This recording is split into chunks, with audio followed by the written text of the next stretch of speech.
Okay, yes. It's all about checking that my audio settings are working before I start, which I did not do, obviously. I feel like every time I stream, my microphone has like reset itself since the last time I streamed. But all good. Okay, got my streaming set up over there. You're over there. Hello, how's it all going? Hello, Dongshu, who was first. I think you were here before I was. Heligen, how's it going? Mitchell, Sulux, Margang, Mang. I I called you the Cheekins at one point when we were joking about me having a fandom, and it was very funny. Hang on, I'll type it in chat. I actually think that that's still your the roles in. Oops, sorry, just punched the microphone. Hopefully that didn't come through. Um, I think that's still your roles in the Discord. Is Cheekins, which I thought was always thought was kind of funny. Um, Chickens rise up, indeed, indeed. So we've been without a stream for. Oh, did you hear it actually, Solux? I'm not sure because I totally whacked it, but I will try not to. Um, so yes, I didn't stream for 2 weeks, and the reason I didn't stream for 2 weeks was I was in Singapore, which is my ancestral home, sort of. I mean, no, actually, literally, my literal ancestors are there. Um, so I was there visiting family and stuff, and doing a bit of shopping and things, which is great. Um, hey Donna, how's it going? So we do have a few more people rocking up, which is fun. So for the first part of the stream, I'm basically gonna go through all the nerd shopping that I did over the last 2 weeks. Found bits and pieces. I have realized that nowadays, if you want to do nerd shopping, it's basically all gacha, which is really funny. Um, so there's just blind boxes for everything. I think one of the funniest blind boxes that I saw there was a Jackson Wang blind boxes. It was just like little chibi Jackson Wangs in different outfits and stuff like that, which I thought was the peak of what I saw, the kind of the funniest thing that I saw. Yes, Mitchell, this is basically a gacha stream, except the downside to that is to fit everything in my suitcase, I've thrown away most of the boxes for things. So a lot of the gacha you're going to see today is already opened. Um, I actually do have some I haven't opened. I could open one on stream, but I did actually get those to bring back to give to some of my work colleagues. So I don't know if I take away their joy if I open them. So we'll see. We'll see. Yeah. I wonder if like not bringing home the boxes for the gacha is like a really kind of like faux pas thing with gacha. I don't know. We'll see how it goes. Yeah, so I had to open a bunch of things, but like you'll be seeing them for the first time, so it's kind of okay in a sense. Can't open a present. Yeah, I'll find out how many of them I have left. In fact, let us begin. Oh, wait. I was gonna say let's begin, but the first thing that I bought on the first day that we were there and went shopping, it's over in my bag at the other end of the house. I will be right back. One moment. Um, the nice thing is I can show you my be right back screen, which I haven't used in such a long time. This is a lecture break screen, so enjoy a photo of chicken.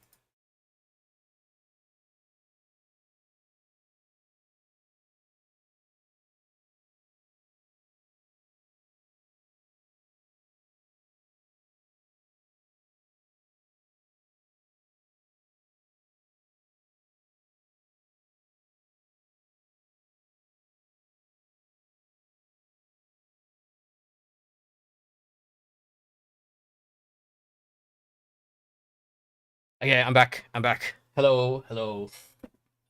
Moving stuff around. I've got my side table here, which is covered in shit, basically. So I've got a lot of things. What are saying, Halogen? The missing weeks lined up with your end of term deadlines. Oh, well, that was convenient. That's nice.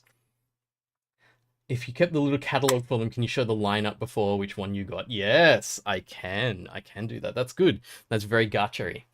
Okay, okay. So let's sort out this camera here. How are we doing? Okay, that's a little bit more than we need to see. I love how I still... Maybe one day I'll actually pay for the Droid Cam app so that I don't get a watermark on it. So, first day we're out shopping, and we get to this random shop, and there's like there's a Gundam there, like it's just a cardboard cutout of a Gundam. And my partner was like, "Hey, look, there's a Gundam." And I was like, "Yeah, I saw that from downstairs, past the escalator on the way in." my peripheral vision is like highly tuned for random franchising and stuff like that. So this is wait, where are we? Over here. This is what I bought. It is a power bank, and so it's got like the MagSafe thing, so it's good because I use an iPhone. And it is a Gundam themed power bank, as you can see here, RX 782 Gundam, and just like the colors and stuff like that. And then like that looks like a kind of a shield at the back, and the little cable inside is yellow and things like this. So I think the funniest thing about this particular device is how much did it cost? I think it was like 70 US dollars. No, not US. What am I gonna say? 70 Singapore dollars, which is still worse than Australian dollars. But we kind of like looked at things and just went, you know what? We're not going to bother looking at the price. We are shopping because we don't get to shop that often, and while you're overseas, you might as well shop. Yeah, so it has this little stand, so you can use it as a stand while your phone's attached to it and stuff like that. Yeah, and so it cost $70, and the standard one that wasn't Gundam colored was like $45. I was just like, yeah, screw it. I'm paying the Gundam tax to buy this thing. And it's like, Mark, do you need a new power bank? Is your old power bank getting old? And it's like, shh, don't talk to me about those things. I don't need to hear about those things. I want this one, so I'm getting it. It is mildly more convenient than my previous one because I can just like slap it onto the back of my phone and it charges things. I don't have to go find my cables and pull them out and stuff. So it is mildly more convenient. It holds more battery than my old one because my old one is actually like 10 years old and it's starting to get significantly less battery than it used to hold. But still, I did not need it and I got it anyway for shits and giggles. Yeah, so that's a lot of fun. Let me see where the paperwork is for the next gacha thing that I got. So, I found these. Part of that has already been ripped off the top. It's open because you buy these in packs. And these are these little cute little cats in their houses are like some creatures from Honkai Star Rail. So I don't know if you've got any Honkai Star Rail players here at the moment, but these are Run May's creations. They're like one of the characters, and she made these little cute cat versions of a bunch of the characters in the game. Mitchell plays HSR. Okay, let me see if I'm trying to think if I have any paperwork. Oh, I must have thrown it away. Because at the same time as getting these, I mean, these have their own paperwork, but at the same time as getting these, they had these keycaps as well. And so I got, oh, hang on.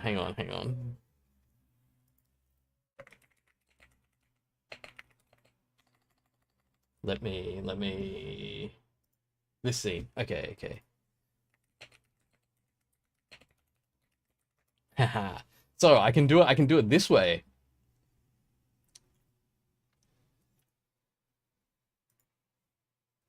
Make this bigger. So there are these keycaps that you can get from Honkai Star Rail. And so this is nice because I can show you, because I can search for it here and show you what it is. And then I got one of these because I thought it'd be fun to have a keycap. And drum roll. Let's pretend I opened it. I got this one, which is Kafka. She's like kind of very instrumental in the early part of the game and has since kind of dropped off in relevance. But like, it's funny because it comes with a little keychain thing and an actual key in there. So you can actually just have it as like a fidget toy kind of thing. So I haven't actually put this on my keyboard yet because it is gigantic compared to the size of my keyboard. I'm not sure if I want my escape key to stick out that much.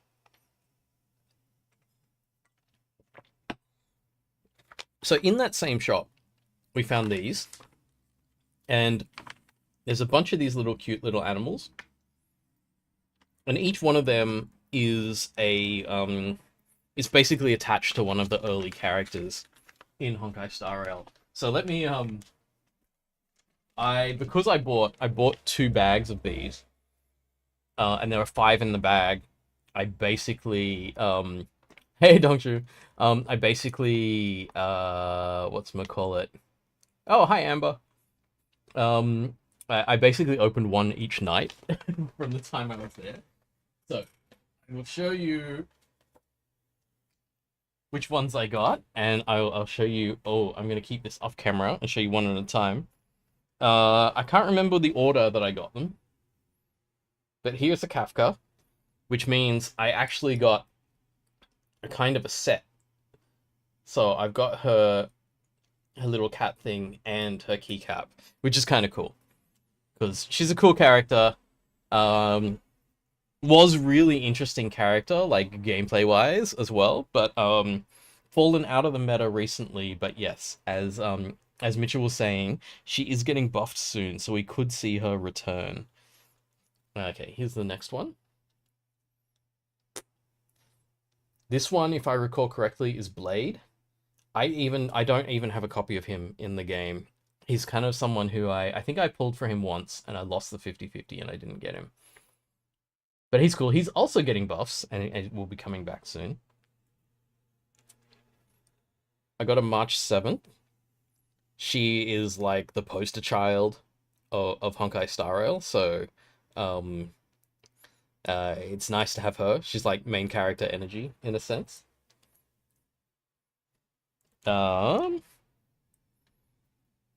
This one, just trying to figure out where to move my hands, right?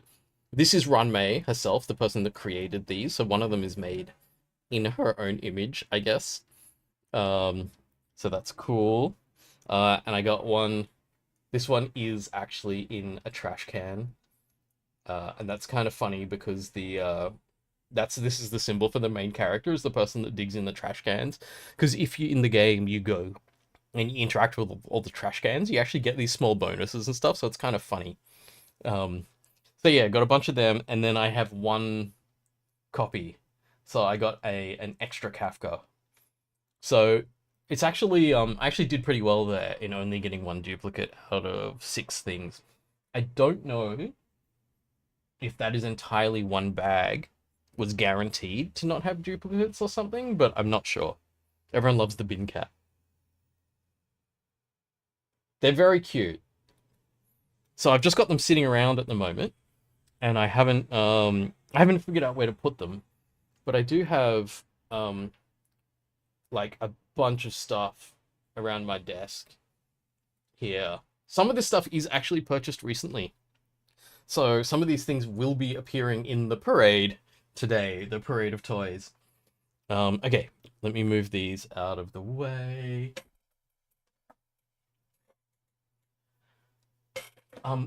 Also ate like the best food in the world. But I mean, like, I'm biased because I'm originally from Singapore and I love Singaporean food, and some of it is really really nostalgic as well. So it's like there's this thing where like I love it nearly no matter what it is and stuff. So it's pretty cool.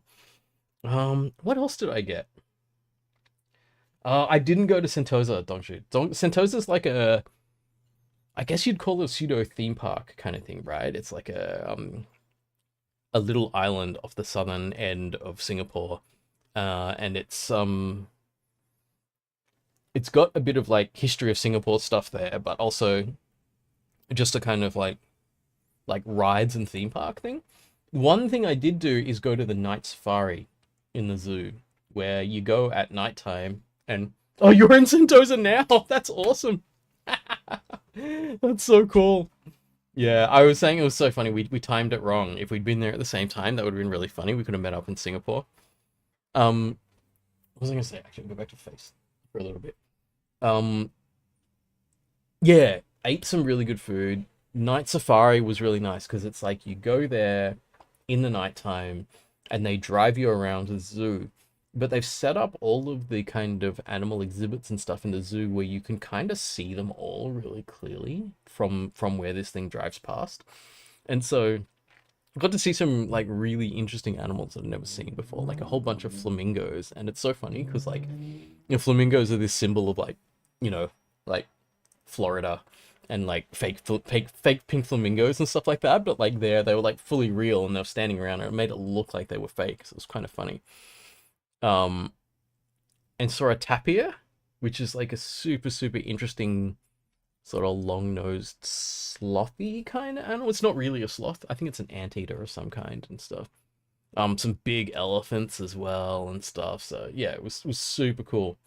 Yeah, don't you? You can actually buy a ticket for the night safari like on the day. Like you don't even have to book that far in advance and stuff. So if you've got time, you can totally do it.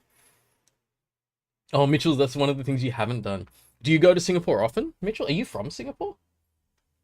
Let me find a tap here. Yeah, that was it. Yes, and they're so cute because they're like weirdly panda looking, but they're not. It was so funny because we'd actually gone past the tapir exhibit and we didn't see it in there, and we're like, oh, I guess this is like one of the few animals we didn't see. And then the train thing that we were like driving on went just a little bit further, and the tapir was right there by the side of the road. Like you could nearly reach out and touch it, and it was just there, just eating the grass by the side of the road. And it was like, whoa, like exciting bonus tapir. It was pretty cool. You got some family in Malaysia. Yeah, right. I have some family in Malaysia as well because my background is Singaporean and Malaysian. Yeah, Singapore is like such an easy place to go as a tourist, I think, because it's like they're the whole the whole setup for their country is based on tourism and stuff like that. Don't just buying a ticket now. Yes, it's pretty cool. It's pretty cool. Um, and it's like it's just kind of nice going to the zoo at night in Singapore because I can imagine how hot and stanky it would be to try to go to the zoo in the daytime and have all the animals kind of hiding anyway because it's like it's too bright and too hot for them. So it was kind of nice to see that overseas. See that in Singapore. I was just like reading Mitchell's comment. Yeah. Okay. So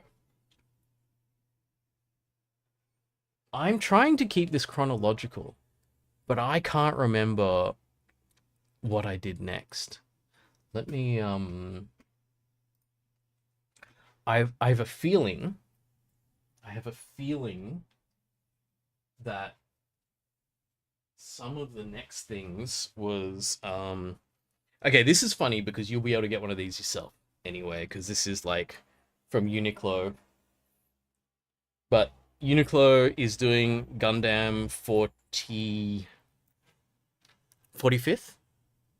2025, 1979. Yeah, because it was about 1979, 1980. So it's 45th anniversary Gundam. And so there's a bunch of stuff like that. So I got this t-shirt, which is pretty cool. There's like Charles Zaku, and then there's the two kind of ground type Gundams, and then the RX-78. So it was nice to get this t-shirt. I wore it already when I was in Singapore. Um, and I also got, just randomly found, Mitchell, you can be X. Yeah, holy shit. Singapore's really expensive. It used to be really cheap, but at the moment, Singapore is super expensive for Australia. Um, I think mainly because the currency differential is not in our favor at the moment. I think one Australian dollar is only 80 something Singapore cents now, which is like the opposite direction that it has been in the past. Like I remember going there as a kid and I would it'd be two for one. Like one Australian dollar would buy two Singapore dollars. So it's like things have changed. So I found this hoodie. and it is an X-Men hoodie, and you can kind of tell by the logo that this is gonna be like an old school X-Men thing. Let me show you the back. The back sold it for me, and I was just like, once I saw it, I was like, oh yeah, I'm totally getting this. I just need to like find one that's the right size. So let me extendable tripod. So this is the back, and it's super cool. It's like the X-Men cartoon. I think this might actually be the drawings from X-Men 97, which is the remake of the cartoon that's come out recently. Well, it's not a remake, it's actually a sequel of the cartoon, but it's done in the old style because it's kind of got that look to it. But it could be from the original animation from the 90s as well. So this is fun. I haven't worn it yet because it's been a bit warm still. Although it was really funny, I think, when I left Sydney, a few days before I left, it was like 30 degrees. And I was like, holy shit, it's so hot. It's going to be the same temperature in Singapore. And it was really hot in Singapore. And then when I got back, the day I got back was like when it rained and went cold that day, you know, like mid last week, I think, when it dumped. And I was just like, I've only been away for like a week and a half. Like, how could you have gone from summer to winter in that tiny amount of time? I was like, seriously, Sydney, deal with your weather. But I guess it's warmed up a little bit since then, so it's not too bad. But it really felt like winter had just like hit out of nowhere. So that was kind of funny. What's next? Oh, I think I know what's next. Yeah, it got wet and cold real fast. Yeah, and Mitchell, as you're saying, the rain went wacky. Um, the next thing, more clothing related things. So this looks like a set of pizza boxes, but it's actually some Ninja Turtles stuff. So this is the one piece of packaging I kept because it looks like a stack of pizza boxes. Um, let me turn this scene back on. Right. I actually don't think this barely fits on my desk, as you can see.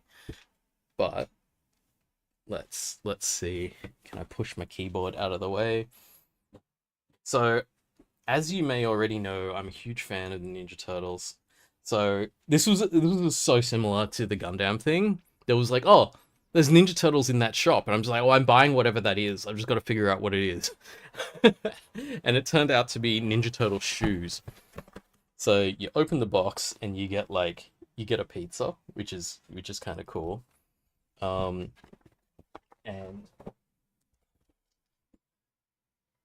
these are the shoes.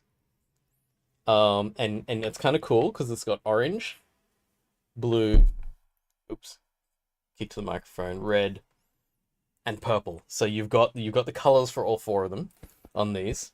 These are like me again, unnecessarily expensive purchases, but yeah, who cares? I'm on holiday. And then to add to that, you get this package here, which has 4 different colors of laces in it. So you can pick your favorite turtle on a particular day and put those laces in, or you can have 2 different turtles. And also the charms. So you've got all 4. These are like based on the late 80s, early 90s TV show.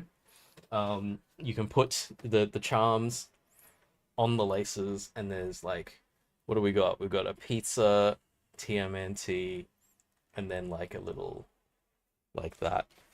So yeah, so a lot of fun. I haven't worn them yet because I feel like I'm only gonna get these dirty for a special occasion kind of thing. Someone was joking that like I've got a friend's wedding coming up soon, and it's like a black tie thing, so I gotta wear a suit and everything. And someone was joking, it's like, you should wear your Ninja Turtles shoes because like, if anyone knows anything about you, that's actually fine. That's you. Showing the greatest amount of respect.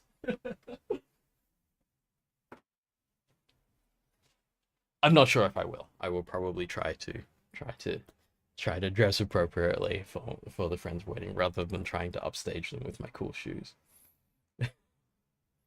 Um, just fix that. All right, all right. Where do we go after that? I went shopping for random toys and stuff like that as well, and I found a figure of my favorite character from Dragon Ball Z. Wait, was he Dragon Ball or Dragon Ball Z? I think it was Z. This is Majin Buu, and he's just so funny because his character is like this. He's in this super powerful body, and like he can like beat up anyone and stuff. Except he's like has the mind of a 3-year-old basically, which is kind of why he's wearing nappies. Um, it's not exactly nappies, but still kind of looks like it. Um, and I always thought he was the funniest character, and very silly and funny. And I, ooh, it's okay, it comes separate. But I did just pop his head off on stream, which is pretty funny. Okay, let's put your head back on. Everything's fine, don't worry, boo. Yeah, and I always thought he was really funny because he's just like a really funny, silly character. But I've never been able to find a figure of him because he's very like he's so niche. He only appears for like 5 episodes out of I don't know like 100 or something like that. So he's like yeah, very much a side character, but always fun. So he has been on display in our living room for a little while, but like I might actually move him in here for a bit because I realized I put stuff in display on display in our living room and I don't spend that much time there. I spend all my time here in front of my computer, so I may end up moving some of my stuff here. As you can see, you kind of you see that I've got all this stuff around. Like up here, I've got a bunch of things.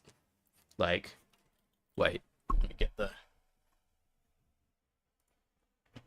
So I've got like a Bob Ross with a painting. That's a painting I made. And like, there's a Rilakkuma there, random axolotl.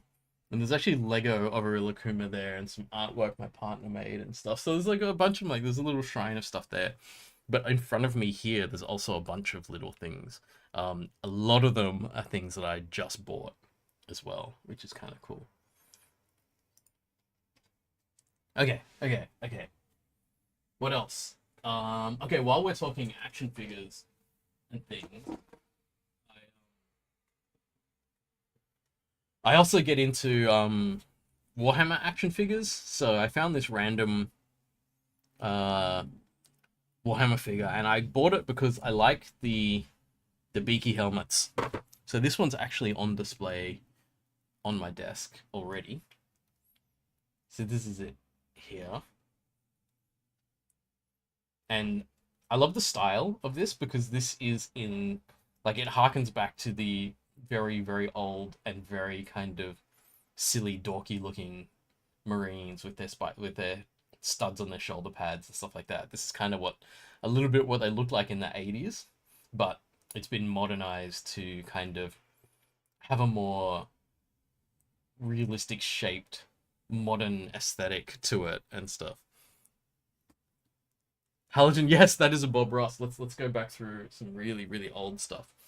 I don't know when I got this, but you can kind of tell it's flopped, so it's like a little bit furry. But the funny thing is, you can tell how old this is by how grey Bob has gone. So that's supposed to be brown, uh, but he's got a lot of dust on him. So yeah, but it's kind of cool. So I think he's a lot of fun. I actually don't collect Funko Pops because I kind of feel like there's just too many, and a lot of the time they're not just not that interesting for the characters. But you're not gonna find much other Bob Ross stuff, so like I got this because it was funny. And also doing a lot of painting stuff. It's nice to have an inspirational figure like Bob Ross. Um, if anyone likes Bob Ross, one thing that I can recommend, which is so much fun, is the official Bob Ross YouTube channel. Every weekend, in fact, it's still probably the weekend in the US. I'm just gonna send you away from my stream right now, but every weekend they just stream like 24 hours a day, like continuous stream of Bob Ross episodes. And so it's a nice thing when you're just working on something. You can just put it on in the background and you just get his calming, soothing voice just talking about what he's painting and things. So it's pretty cool. All right, so yes, that was the Warhammer action figure. Whoop, dropping random things. Ah, yes. So somewhere in the middle of the trip, are there any BTS fans here or K-pop slash BTS fans and stuff? So I didn't actually take that many photos. I was having too good a time. So, but we went to see J Hope in Singapore, and it was kind of cool because because we're on holiday and stuff. We went all in. And oh my god, this smells so bad. I don't know what it is, but it must be like something with the printing and stuff like that. But yeah, so it's lenticular, so hard to read and stuff. But yeah, so we decided to go VIP, and so we got to see the sound check and we got some really good seats and stuff like that. And um it's kind of really exciting for when BTS comes back because even just 1 out of 7 of BTS is a really, really good show. Like he was really, really good. And it's kind of sad that um the individuals, because Sugar from BTS went on tour around the world as well, and J-Hope also, neither of them came to Sydney or Australia at all. So I think they consider Australia to be like a little too far and not enough tickets will get sold to make it worth it for them, so they don't bother coming. Um, so getting to see him in Singapore was pretty awesome. So yeah, it's a really, really good show. So I've got my little postcard, which I'm not sending to anyone. I'm keeping this. Yeah, and this was the little VIP package they give you with like a little wallety thing. But I think most of the VIP thing is just paying for good seats and getting to see the sound check.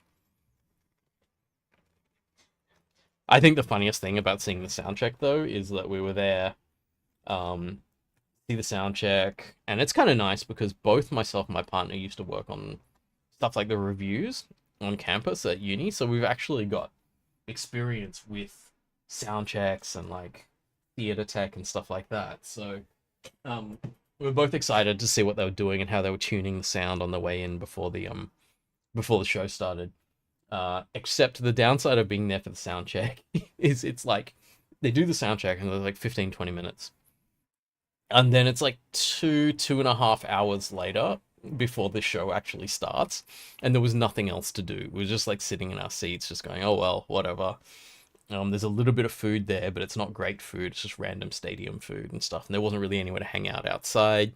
Um, and in that gap in between, you couldn't actually get back to the merch booths either, so there was nothing to do. So there was a bit of downtime there, but otherwise the show was still really good. Mitchell's saying lots of K-pop groups have come to Australia. Yeah, yeah. So I think BTS will definitely come to Australia. No, I didn't get to meet him. Nah. So the VIP thing is just you get to see the sound check, but there was still like it was like 10,000 people at the gig that night, and I think probably 2,000 people, 2 to 3,000 people at the sound check. So you don't get to meet him in person or anything like that. I don't think I can afford the meet in person thing. Oh, I mean, technically, technically, I could afford the meet in person thing, but I think I have more important things to spend that level of money on. Um, like my teeth. I don't know if you probably can't tell, right? But like I have over here like just random stuff. That's my Invisalign stuff. So I was having problems with my teeth, and I realized it's because my teeth are super crooked and things. So I'm wearing Invisalign at the moment, and I'll be doing that for like the next few months, I think, to try to straighten up my teeth and stop them from like clashing at each other at random times. So I think it's that kind of thing where you go, all right, big money gets spent on health and health and housing, I think, is where the big money gets spent. And then your fun stuff, you go, okay, let's be more realistic about that. So great to see the show anyway. And it was like, as you were saying, Mitchell, like heaps of K-pop groups do come out to Australia. So I've seen a bunch of them. Like saw Stray Kids twice because they're like my favorite group. Um, uh, who else did we see? We saw twice Blackpink, G Idol, um, XG as well. I can't remember who else. Yeah, so we've seen a bunch of them when they come out, and it's kind of some of them are good, some of them aren't as good, and stuff like that. Don't ever tell K-pop fans that their favorite group wasn't very good live because you'll probably start fights like that. But what I will say is that J-Hope was like he was like a level above, like even better than like Stray Kids was my favorite show like back when they were at Kudos Arena. When they went to the big outdoor stadium, it was just really hard to see and hear anything. But before that, I thought their show, I think it was the Maniac tour, was really, really, really good. But J Hope was even better. He had like what felt like a cool dramatic arc through the show of like peaking your emotions and just kind of giving you all these like classics and stuff like that. So it's pretty cool. Mitchell, did I see G Idol rebranded? I heard that there's a whole thing happening. And I've seen some of the like reels and stuff that they've been doing, but I haven't actually looked into what's happening. So are they rebranding as Idol? Are they taking the G off the front or something like that? I'm not sure. But I will definitely check it out because I would say that their live show was one of the best that I'd seen as well. They had a definite sense of theater to it. They put on a show like they wanted to be creative and things like that. They weren't just on stage singing songs. They were like trying to be creative, which is really cool. That's kind of cool that they would take the G off because like they've been calling themselves Idol for ages. Um, it just makes it harder to Google search them though. So good luck to them. We'll see how that goes. But as long as they keep being creative, no problems. Okay, what other toys do I have lying around? So it turns out I bought a whole bunch of stuff. I found this. Oh wait. Holding it like it's an English book. Transformers the manga. Um, and I thought this is exciting. I'll buy this to like read on the plane or something on the way back. Uh, and it's like the Transformers go to Japan and the Decepticons are like doing something in Japan or something like that. And it was just like, okay. I read the first few chapters of it and just went, oh god. I don't really like this that much. I think the depth of the story is really, really too light for me. Like I think it's like if you gave this to like a 5-year-old, they'd be like, this is amazing. But for me, it's a little bit like it's a bit simplistic. All it is like they go to Japan and they're fighting something and they're losing, and this Japanese kid says to them, "Why don't you do it like this?" And they're like, "Oh yeah, let's use the strategy from the little Japanese boy." And they use it and they win, and they're like, "Yay, we won!" And then that's it. And they go to another episode, and the same thing happens. That happened 3 times in a row, and I was like, "Okay, thanks. I am." Even on a plane, you know, when you're on a plane, and there's that thing where you're bored because you're on a plane, you're stuck in a seat, you can't do anything, so you're just like watching movies, and you'll watch trash, because anything's going to be entertaining. This I put away. That's my glowing endorsement of the Transformers manga. I should probably give it to one of my nephews because I don't know if any of them are into Transformers, but maybe I'll find the youngest nephew, give it and then just be like, here, have this, you'll love it. Because you haven't seen enough interesting stuff in your life to be over it. Oh, speaking of which, um, topical, hilariously topical, actually. I saw Conclave on the plane. I don't know if anyone's seen that movie. It is so good. There's this kind of beautiful slow, nearly ASMR feel to a whole bunch of it. Super artistic. And then at the same time, it's this whole thing about the conclave is like when all the cardinals of the Catholic Church get locked in together and they have to select a new pope when the pope dies. And it's yeah, it's a super interesting film, and I find it's just kind of topical because we're literally without a pope at the moment, and they're organizing the conclave right now. So it was fun to watch that. It is by no means a documentary. It's probably not saying anything about how it really happens, but it was really funny. Not funny. It was funny a little actually, but it was like it's kind of like, what did someone say? They just called it bitchy popes. It was like, yes, totally is. It's like um not popes, bitchy cardinals, basically. But like they're all just like having a go at each other because those internal politics, and they just like do it on this dramatic way. But it's Ralph Fiennes and Stanley Tucci, and so some really good actors. And who was it? Like, what's her name? Isabella Rossellini? Monica Bellucci? Isabella Rossellini, I think. And so it's like these really serious actors doing it. Oh, John Lithgow's in it as well. And so it's just like, yeah, they really like, it really nailed it, and that was a really interesting thing to watch, just because you know that something like that is happening at the moment, and you can just imagine these like cardinals having factional struggles between them and stuff to decide who the next pope's going to be. Mitchell, did I ever watch the Transformers TV shows? Yes, I watched them when I was a kid. So I'm exactly the right age.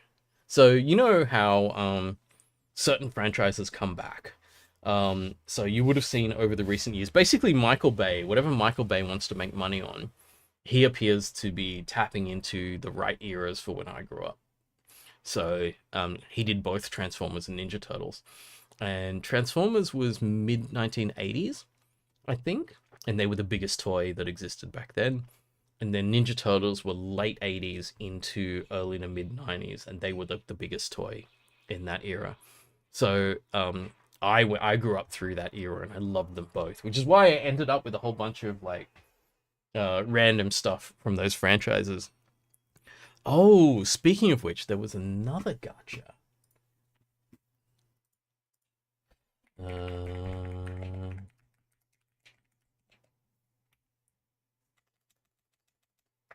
Okay. This one. I love that I looked this up, and it's like, oh yeah, this is just an Australian shop. I didn't actually have to go overseas to buy this. But it's funny because maybe I wouldn't have bought it if I was in Sydney. Is this the one I got? Yeah. So here are the options. So Optimus Prime, Megatron, I think that's Cliffjumper. I do not know who that is, but I know there's a whole bunch of planes, Decepticon planes. That's Jazz and Ratchet. So I bought one of these just for the fun of it because I saw that it was basically a mini model kit, and it has a little LED thing inside the chest that lights up, and I was like, oh yeah, that's exciting, let's do that. So the one that I got was, got a bit of paperwork. These are the possibilities. And then it's funny because the instructions to build them are generic. They all have the same instructions, so you can't tell by the piece of paper, because this is like, you see it's got all of them and all of the slight differences in them. So you can't tell from the piece of paper what you get. And here are the pieces. So we've got a base to put it on, and some joints in there, some hands, and these are some body parts and weapons and things. And you can tell from the bits and pieces that I got Cliffjumper, who is like the small red car Autobot one. Mitchell, they don't transform. I think having transforming model kits is very difficult. Although Transformers Lego does transform, which is like kind of amazing, and I will definitely be buying one of those sometime in the future, but I don't know which. So this is the piece that lights up. It's actually I can open it. So it's actually got a little plastic thing there that I'm sure if I pull that out, that'll connect the battery and then it'll start lighting up. But I don't want to do that until I build it.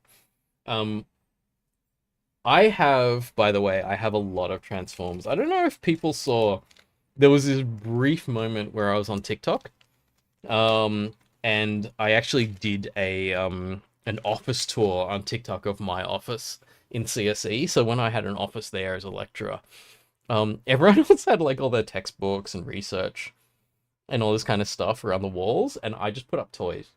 So I just had a whole bunch of Transformers and other toys like that. I will build that at some point, but I haven't built it yet. Let me show you some of the I'm just still waiting for a new TikTok post.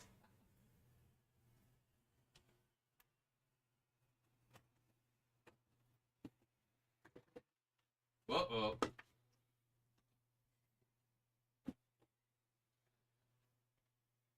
Okay, here's a random one.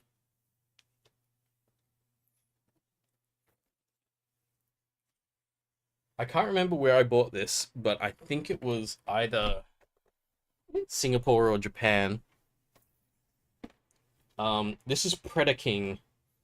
Predaking is the biggest combiner transformer that exists. Well, I think it was in the original generation. So this is a reissue. Must be Japanese. I must have bought this in Japan because there's Japanese text on it and stuff like that. Trying to get this view so that you can actually see it. Nope. Okay, doesn't matter. Can I?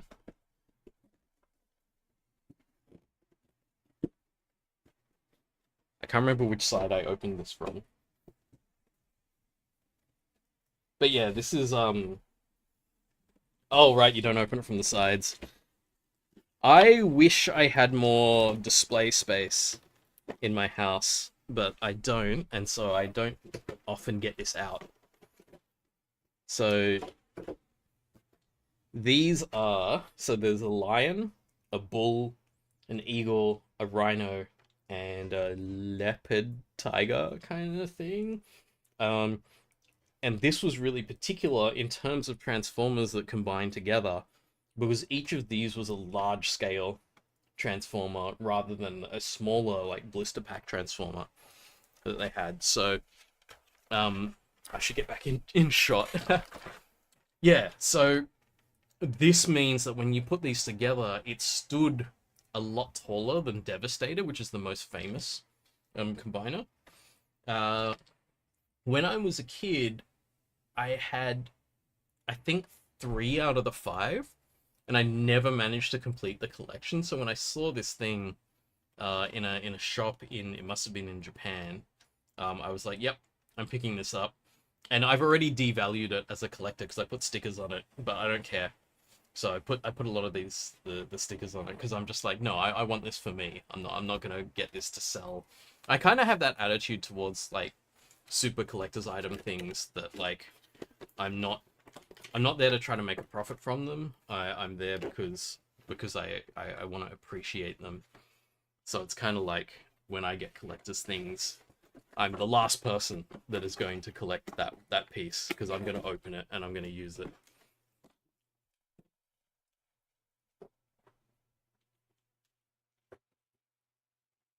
So these are the things that you'll often... Sorry, I'll come back to the microphone to talk. These are the things that actually were in the background the whole time when I was lecturing all of you as students. Although at the moment from this angle, not so much as my partner's clothes, there's a bunch of model kits up there, including one. Oh, I'll get it out for you. Let's show stuff. Let's mention. You always thought the designers for Transformers were like super cracked, like working out pieces that could work with both humanoid vehicles. Sounds so finicky. Yeah. I think that's why when they first appeared, they were like a revolution. And they took the toy world by storm because there was just this really high quality stuff coming out of Japan. And the stuff that was competing with in America, like He-Man and G.I. Joe and stuff like that, it just smashed them out of the water.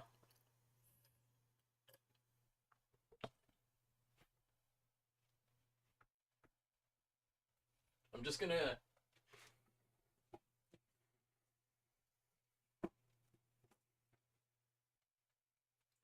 So there's this one particular Gundam, which, oh wait, I need to go back to the other setting.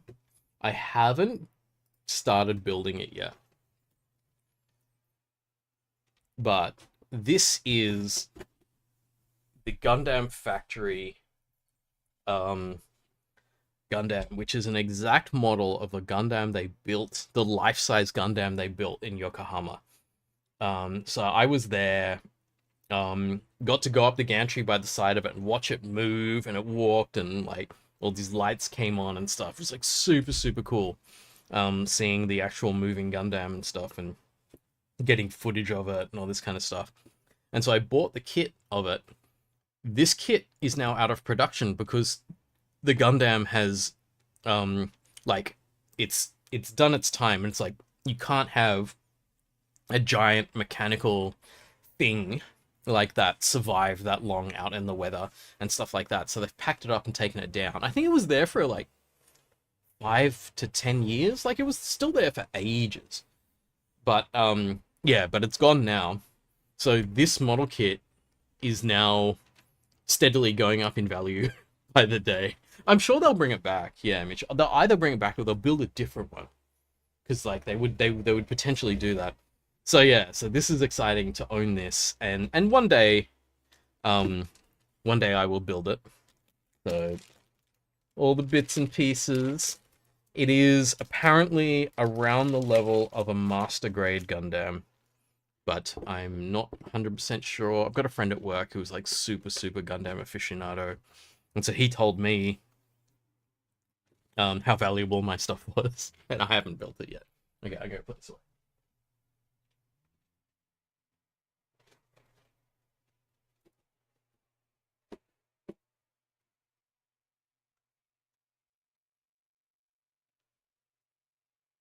Also funny because I went to Japan over a year ago, and all the model kits up there that I bought in Japan, because couldn't fit that many in my luggage. I only bought 3 or 4. I haven't built any of them because that's how it goes. I feel like that's how it goes.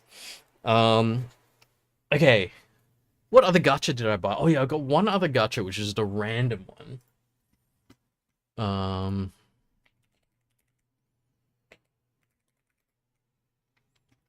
This thing called Mr. Bone.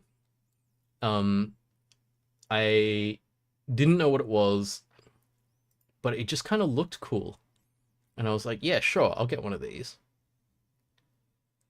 I wonder if this is the one. I see if something has better pictures of it. But it is funny now that I come back to Sydney.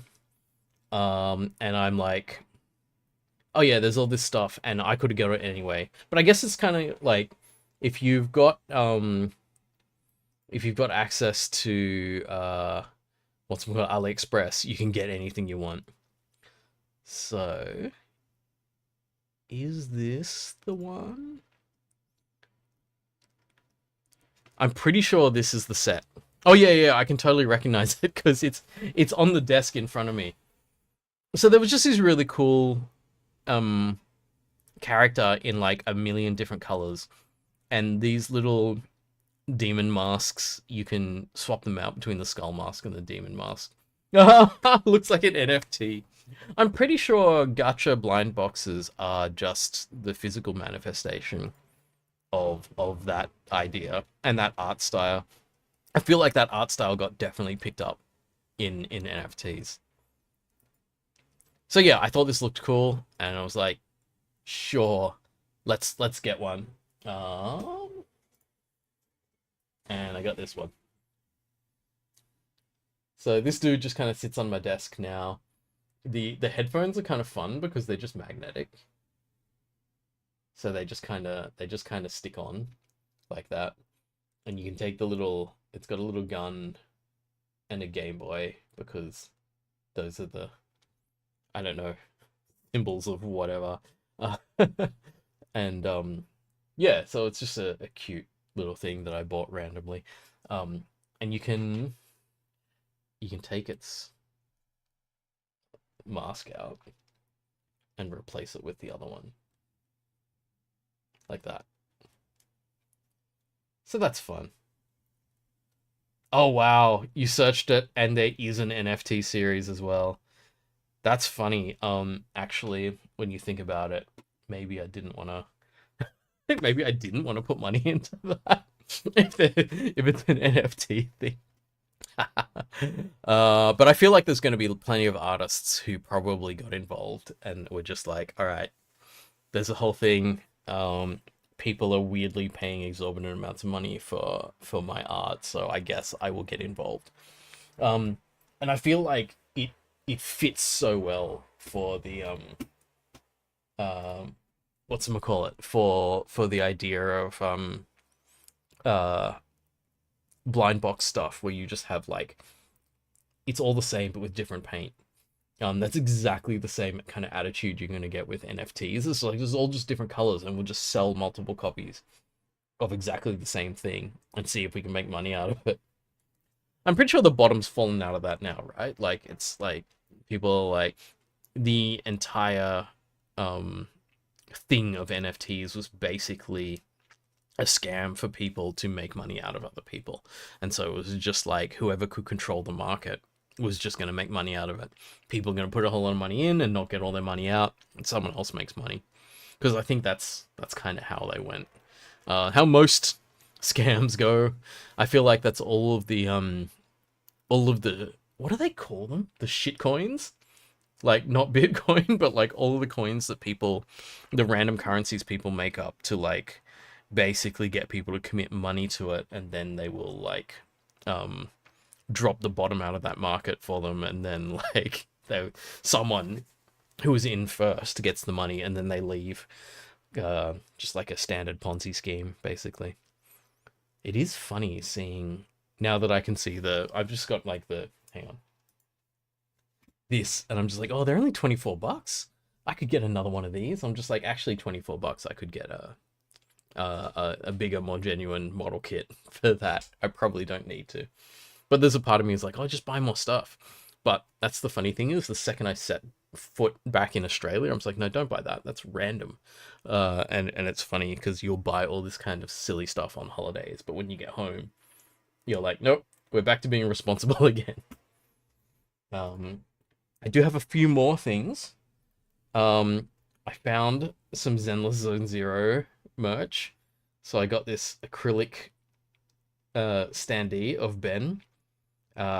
He's like one of my favorite characters in Zenless Zone Zero, but he's also hilariously one of the weakest characters in the game. So he's been excessively power crept by other people. Yes, Mitchell, I play Zenless Zone Zero. I kind of I used to play Genshin and Honkai Star Rail, and then I kind of went, you just got like you can't spend that much time in your life, and I got out of Genshin, but then got into Zenless. But like I'm sort of at a point where I can be like, I can maintain 2 gacha games. I can do dailies for 2 gacha games, but any more than that, and I need to stop. So I'm just like, okay, that's fine. I don't know what I'm gonna do when the new Honkai game comes out that they've just recently announced. So we'll see. But I don't think I have space in my life for too many gacha games. Speaking of which, I got a badge of Silverwolf because for some reason I have an attachment to the characters that play the worst in the game. She's like my favorite character in Honkai Star Rail, and Ben is my favorite character in Zenless, which means they're basically in all of the tier lists. Those 2 characters are basically at the very bottom of all of the tier lists, but they're my favorites. So I'm just like, I can like them even if I never use them in the game because they will like, basically make my game worse. But I still kind of like, I still happy to appreciate the characters. So Ben, this guy Ben, is really funny because he works for this construction company and he has this huge pillar and stuff, but he's actually their accountant, and so all he does is does the books, and you just look at the size of him and stuff. He's this giant bear. You expect him to be doing all this heavy lifting, but he's not. He's just their accountant. So it's kind of cute.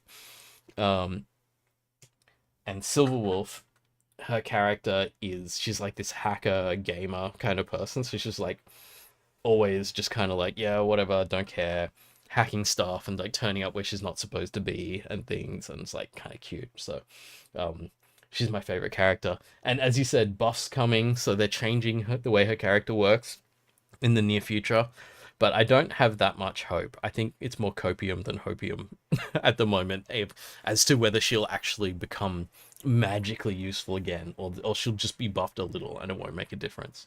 So we'll see. Who knows? Um, I'm just looking around my desk. Is there anything else that I bought that I wanted to show? I have random things. I bought a wooden keyboard rest. that's that's kind of irrelevant. That's not super interesting. Oh, I bought this little card game, which is fun because like I went and found some board game shops and stuff like that because obviously I'm gonna go look for board game shops while I'm in another country. And there's this one called Hawker Wars. So some of you know Singapore, um, and know that heaps of the best food in Singapore is this place called Hawker Stalls. And they're like these tiny little booths where people have barely enough space for a kitchen, and you just eat in a communal area outdoors. And the hilarity of eating outdoors in Singapore is that it's just this constant 100% humidity and like 30 degrees, 100% humidity. So you're just like stanky, sweaty, but the best food is in these random places run by like just like some old uncle or old auntie who has just nailed the recipe for how to make like char kway teow or like satay or like um Hainan chicken rice or something. And so you go there and you just go, yeah, we're just gonna eat that. And so this card game is about that. And basically there's four different things. You can have Chinese, Indian, Malay, or international. And that's the four players. And you go and you have to collect the spices and the ingredients to cook your food. And then you go and you can play cards that like send food cleanliness inspectors to the other hawker stalls to get them shut down and stuff like that. So I haven't played it yet, but I just got it because I thought it would be really funny to be uh, to have a game that's like really really Singaporean. Amber, wasn't there a hawker that got a Michelin star? Yes. There are actually several now that don't have necessarily, like one of them got a Michelin star, but a lot of them have this thing called a Michelin bib, which is like I think it was like not quite a star, but it was the same thing to say that we consider this to be the best example of this traditional food type or something like that. Actually, let's look it up because I ate at more than one of them while I was there.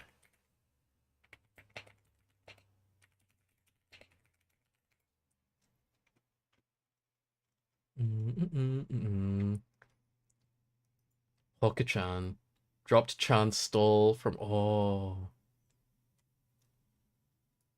So Hoka-chan,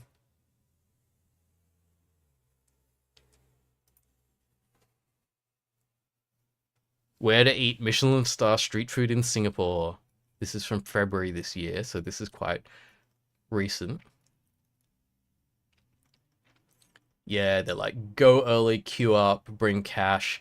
There was one of them that my partner and I went to, and like the line was like from the store, around the side of the store, across the communal eating area, up the stairs, and back across the communal eating area. I was in the queue and I laughed so much because I saw these people go past. And they're obviously on their work lunch break, they were dressed corporate. And one of them just looked at the queue and just went, oh, hell no. And they left. But this one here, Hong Lim Market and Food Center, that's actually the one that we went to. So I think that, yeah, so this is food centers that received Michelin Bib Gourmand recommendation. So I don't know if that's a Michelin star or not. But yeah, I actually went to the Hong Lim one and got the char kway teow there, which is like the famous one. And that was the one with a massive queue. This one, Outram Park, kway teow, me. Um, and it was so good. They call this thing called uh wok hei, and it's the taste of the wok. So it's this kind of char stir fry feeling in it. And it was like, yeah, it was so good. And it took us like 45 minutes to get our meal, I think. I think we also had one of these. Was it the duck rice? No, it wasn't the duck rice, but maybe it was this. There was it was one of the others we went to at that place that was chicken or duck noodles or something like that, and it was like so good. Did we go to any of the others? Did we go to that one, Maxwell? I think so. I can't remember. We obviously went to Newton. Newton Circus is like the. I don't know if anyone's seen Crazy Rich Asians, but Newton Circus is the food center they go to in Crazy Rich Asians, and it has this old tradition of like when you pick up someone in Singapore who's visiting, you drive from the airport and you don't take them straight to their hotel. You go to Newton Circus first. So there's this old tradition of doing that, and they did that in Crazy Rich Asians, and that's the point where I started crying in that movie, because that had happened to me when I was like a teenager or something. Like my uncle or something brought myself and my family straight to Newton before taking us to accommodation or anything, and it's kind of like it was so cool seeing that in the movie. My partner always laughs that I'm Crazy Rich Asians because I've just got rich relatives in Singapore and stuff. And I joke that she's not actually in the Crazy Rich Asians. It's actually just me, because the guy in Crazy Rich Asians is the one with the rich family, but the person he's marrying in Crazy Rich Asians is a game theory lecturer. And so I joke, it's like, well, I'm both characters, so I don't know where you fit into the story to my partner. So that's a lot of fun. Maxwell is the one with the famous chicken rice place. I think we did. No, we didn't go to the Maxwell chicken rice. We went to a different one. It was Peninsula Center chicken rice or something like that. But yeah. But yeah, I do love Crazy Rich Asians because it's so like there are bits of that are like sort of bits of my life, but then because I didn't ever really live in Singapore, I don't have that kind of like full on kind of Singaporean thing, but like I still kind of gravitate towards that kind of people who were from Singapore who've lived in other countries and stuff like that. So a lot of fun, a lot of fun. Um Let me just have one spin around my room, but I think I have shown you all of the swag and random stuff from the holiday. I don't think there's anything else. I mean, like, I was only there for like 8 or 9 days or something like that, so it was like the chances of me buying more stuff than that is very, very low. So I think that's pretty good. Oh, Mitchell, you liked Crazy Rich Asians as well. I enjoyed it. I think it's always funny. Who is it, like Ronnie Cheng, who just gets to turn up in everything, from like um having been like just a um random Melbourne comedian to like basically being the guy that gets a small part in every single movie that has Asians in it. Like he's in like um Shang-Chi, and he's in Crazy Rich Asians, he's in everything. But it's funny because he's like mostly comedian and stuff, so he never goes for the main roles. He's just like a part of them all. And very proud to have an Australian go out into the world like that and do that. Actually, is he even Australian? Or did he just live in Australia for a while? I don't know if he ever got Australian citizenship or he was just Malaysian the whole time. But I saw the funniest thing about him. Like, there was something about like Trump's tariffs against China and stuff, and he was like, because he's on the Daily Show now, I think, right? So it's like political commentary, and in the middle of this thing talking about it, and this kind of ascendancy of like Chinese power and stuff like that, he just switches to Mandarin. And he starts talking directly to the Chinese, and the subtitles underneath are so good. It's just kind of like, greetings to our Chinese viewers, because he's like, I don't know if Chinese even watch this show, but it was like, greetings to our Chinese viewers. Know that my loyalties will never be swayed. I will always, I will always take your side in everything, and all this kind of stuff. And it's like, yeah, absolutely hilarious. That's good. I watched a tiny bit of International Student, Mitchell. Like, it was kind of fun. That was him getting started, and it was just the same thing. Like, Ronnie Cheng's entire personality is being a Malaysian guy who's angry at everything. And it just makes me laugh so much because he's just always bitching about stuff. And it's so funny because it's so different from my view of like Singapore, Malaysia and stuff. Because like my relatives and stuff, it always feels like Southeast Asians are the chillest people. They're always just happy laughing and having fun and stuff like that. But right, Mitchell, he was never Australian. He just lived in Melbourne for a bit. Yeah, because he did produce some TV in Australia, right? And then he went off into the world. Yeah, so it's fun because like yeah, all of my relatives, well, it's like a lot of happy fun people and stuff like that. But then at the same time, when I poke deeper into it, because like my dad's family has 9 kids in the family, so the deeper I poke into it, the more I see there's politics and there's people they do and don't like in each of the families and all this kind of stuff. And I'm just like, oh my god, this is so juicy.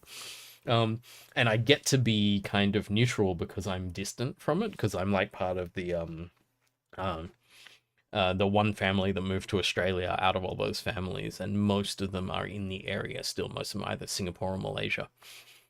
So it's kind of fun to just go back in and go, ooh, what do you think of this or this? And they're like, oh, well, that person did this, and this person made that bad decision and stuff. And it's just like, yes, yes, give me all the tea.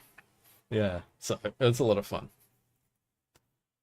All right, all right. So there's all of the things that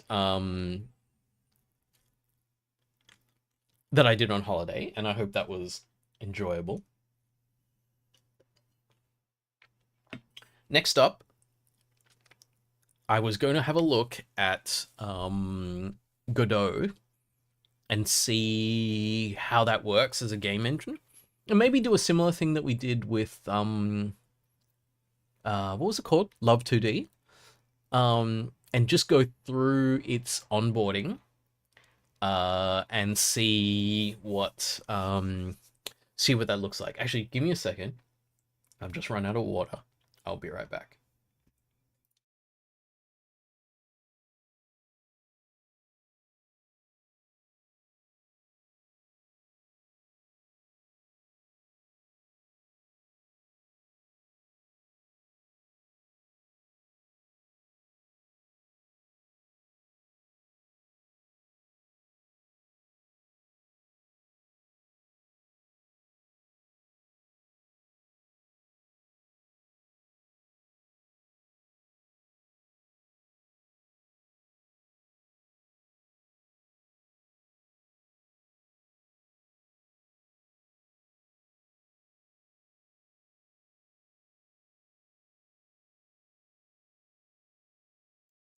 All right, I'm back. Um, actually, I just saw Chicken. She's asleep on my bed. I'm gonna go see if I can wake her up and bring her over. Give me a second. I'll see if she wants to come out.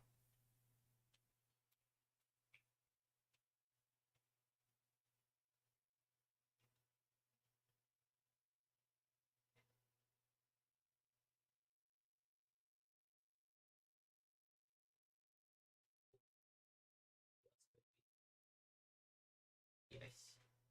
It is Chimka. Yes. It is Chimka. She didn't entirely want to, but she's here. Oh, look at the blinky eye. She's all sleepy. I just yanked her out of a very comfortable place. Um, she has actually been very, very friendly recently because it just got a bit cold. And so immediately on it becoming cold, she's just like, I require your lap all the time. Like, I want to be like sitting on you 24 hours a day kind of thing. And she's like, we go to bed and she's just yells at us if we like lock her out of the bedroom or anything like that. And she's like, nah, I need to go in there and I need to sit on you for a while to get some warmth out of you. And then I will go and do something else. Yes? Mm-hmm. You happy? Yes? Oh. Just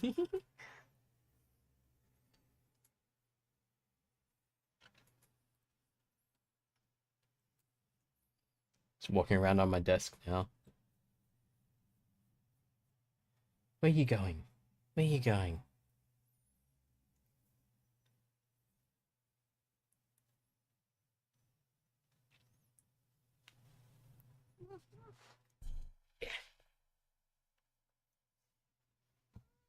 Oh.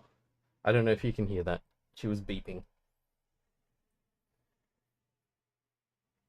Put the cake cat on it. Hang on, hang on. I've got one of them here.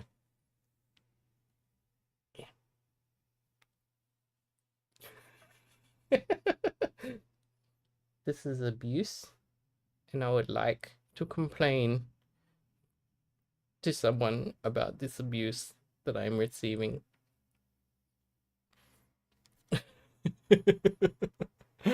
Oh, little baby.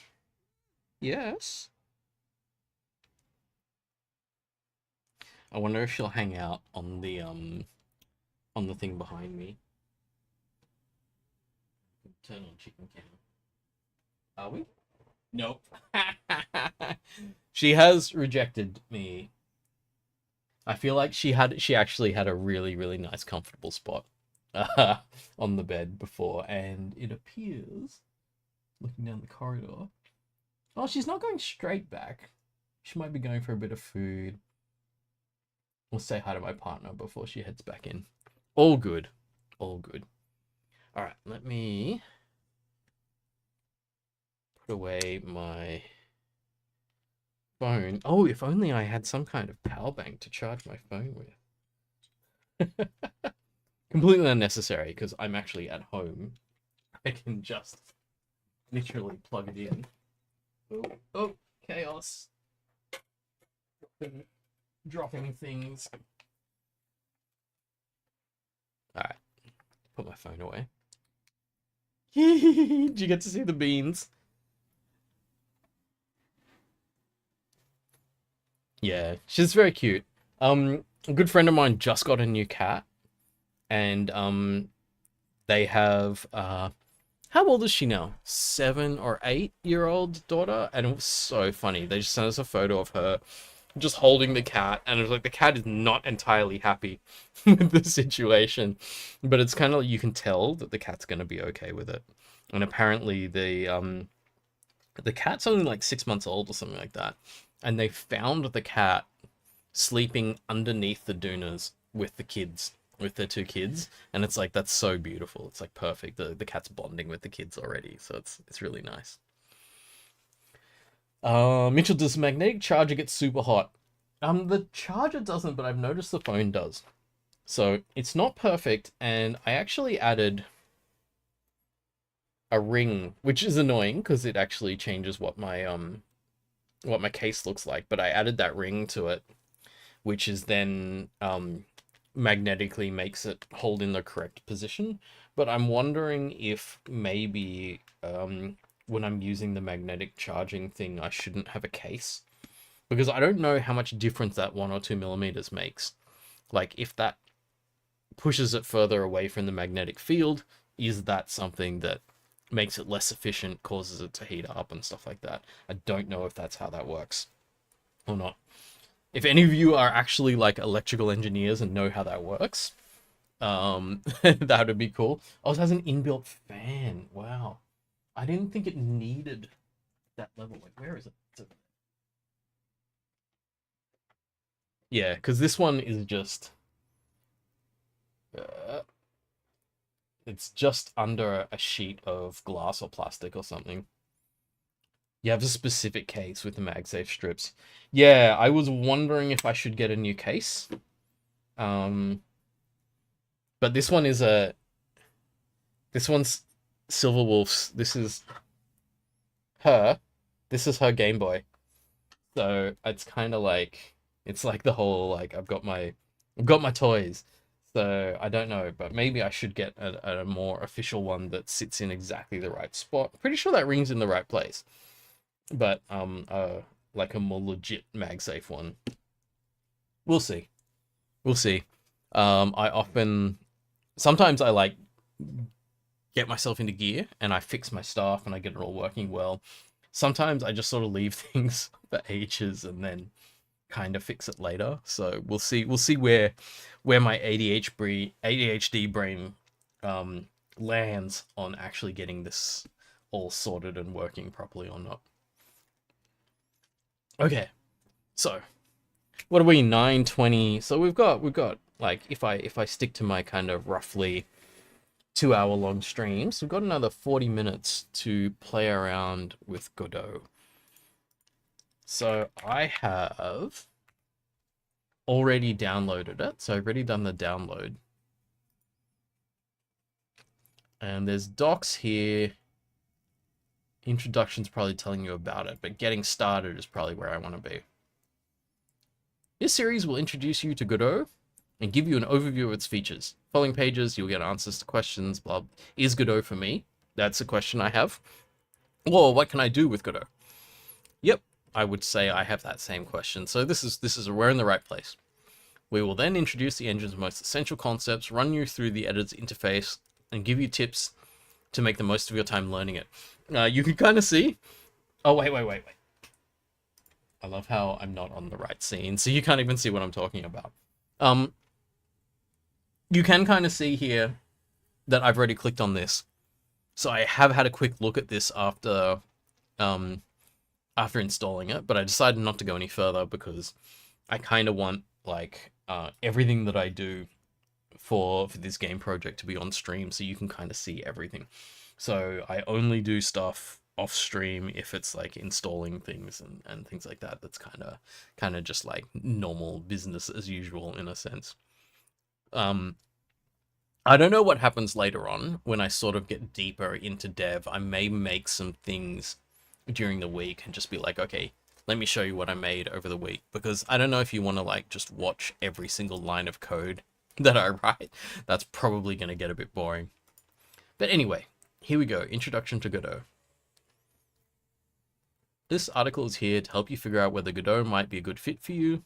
We will introduce some broad features of the engine to give you a feel for what you can achieve with it, and answer questions such as, what do I need to know to get started?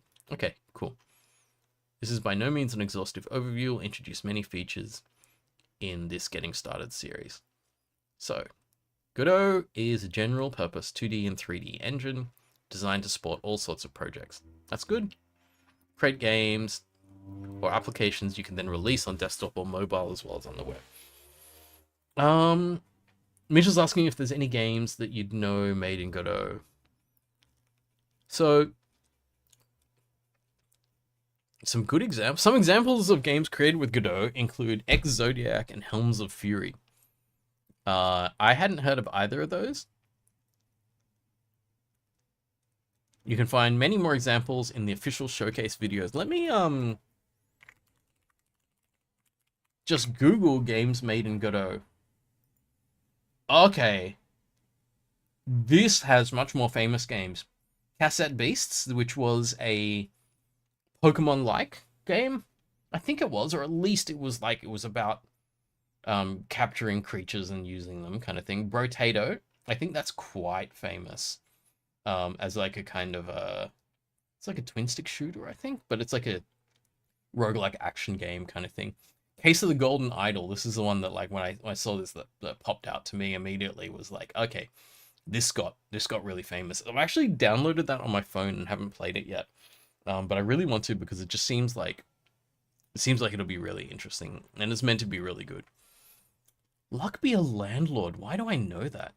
Halogen's saying it's good. Yeah, I will definitely play it at some point.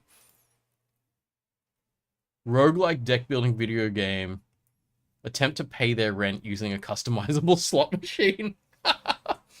What a great concept for a game. Haven't played it, but you've watched people play. I think some games are really, really watchable, especially like a detective story game.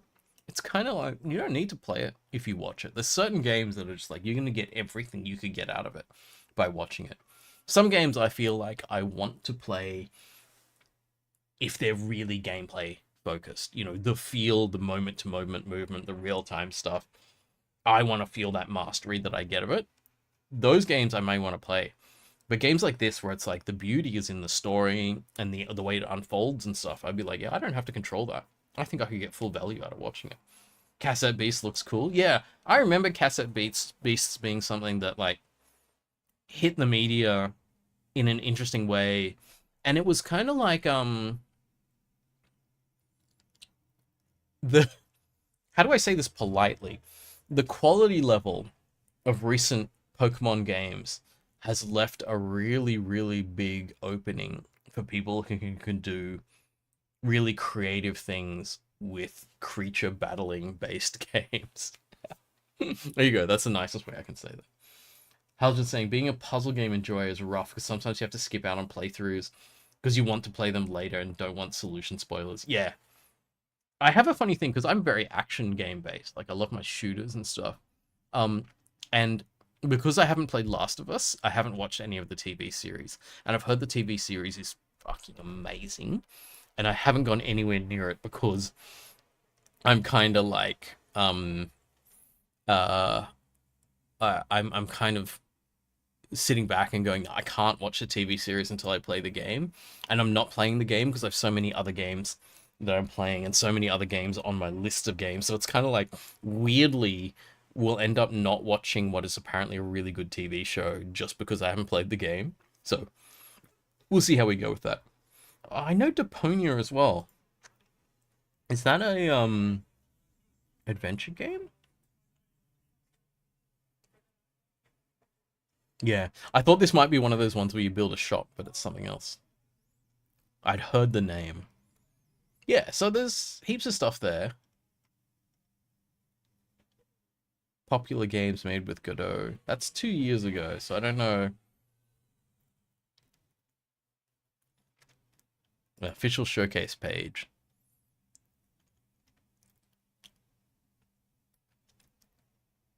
What else do we have here? I don't necessarily know these. What's window kill? That sounds familiar. But maybe just window is a very common word. Mitchell, yeah, if you were going to do both anyway, does order really matter? Yeah, maybe, maybe not. Maybe there's just something in me which is like, I want to experience the game first because it was created first, and then see if what they change in the TV show, whether that's interesting. Speaking of computer game TV shows, have people seen the Fallout TV show? Because I found that was like kind of amazing.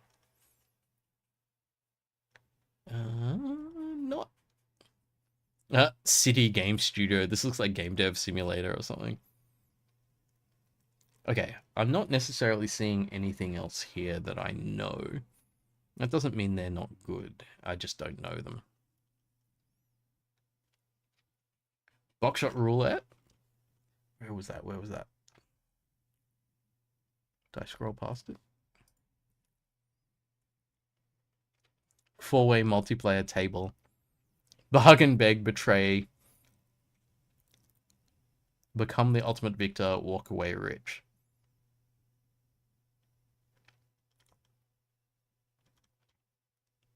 Interesting. Looks like nearly like a kind of a party game kind of thing. Streamer's been playing it? Cool. I think that's interesting that it's nearly the rise of a particular genre. Having games that are big because they're really interesting on stream. I feel like Among Us was the first to get really big on stream during the pandemic. And nowadays you get this kind of games that are really interesting to watch people go through. I remember Lethal Company was really big, and Repo is kind of like that. And Repo is really similar to Lethal Company. I played both of them with a couple of friends, and they're a lot of fun. I played this other one called Void Crew, which is the same kind of thing where it's like a bunch of people trying to do something, and chaos ensues, and something goes wrong, right? And it's just kind of fun because of that. Okay, okay. We have seen some games made with Godot. Repo's popping off. Yeah, yeah. I think it's really huge at the moment. Okay, so continuing the introduction to Go, how does it work and look? Godot comes with a fully fledged game editor with integrated tools to answer the most common needs. It includes a code editor, an animation editor, tile map editor, shader editor, debugger, profiler, and more. Okay, so we're immediately seeing that compared to Love 2D, this is way more stuff. This is a piece of software that you use. It's not just a code API. Team strives to offer a feature-rich game editor with a consistent user experience. While there's always room for improvement, the user interface keeps getting refined. You can work with external programs, so you can import scenes from Blender. There are plugins to code in VS Code and Emacs. For GD script, is that Godot script? I assume that's Godot script in C#. Wait, did they say that somewhere? No? No? Okay, maybe they will say. I assume that they have their own language. But I can fall back on C# if I want to. Support Visual Studio for C# on Windows. Is anyone using Visual Studio anymore? Or are we going to say that's VS Code? Programming languages. Oh, here we go. You can code your games using GD script, Godot-specific, tightly integrated language with a lightweight syntax, or C#, which is popular in the games industry. These are the two main scripting languages that we support. Okay, that's fine. I guess I will see what the GD script is like, because if it's good, I'm happy to use that. With the GD extension technology, write gameplay or high-performance algorithms in C or C++ without recompiling the engine. All right, okay, all right, we're here. They said the three letters that put me back in my happy home space that that I know, even if it is significantly less human readable or accessible than most languages. They did say the magic words. They've got me with C++, so that's an option. I mean, that's also an option for Unreal Engine. I have actually been avoiding the big two for the moment with Unity and Unreal, because they are easy, obvious choices. So I can kind of look at them last, if nothing else. Nothing else seems to suit.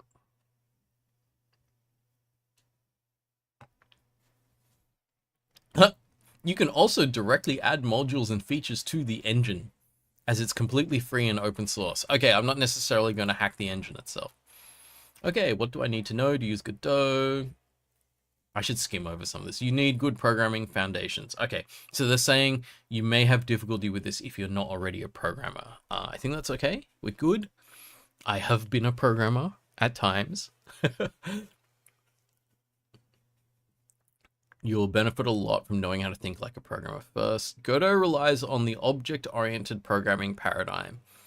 I find a lot of games are like this, because object-oriented makes sense when everything is literally objects in a 3D world. Object-oriented doesn't seem to be used that much in professional dev anymore these days. It feels like a late 90s, early 2000s thing for that. But I think there are still bits and pieces of object-oriented programming that people think about. But this works. So that's good. I think that this means it's going to be similar to other game engines where you've got game objects.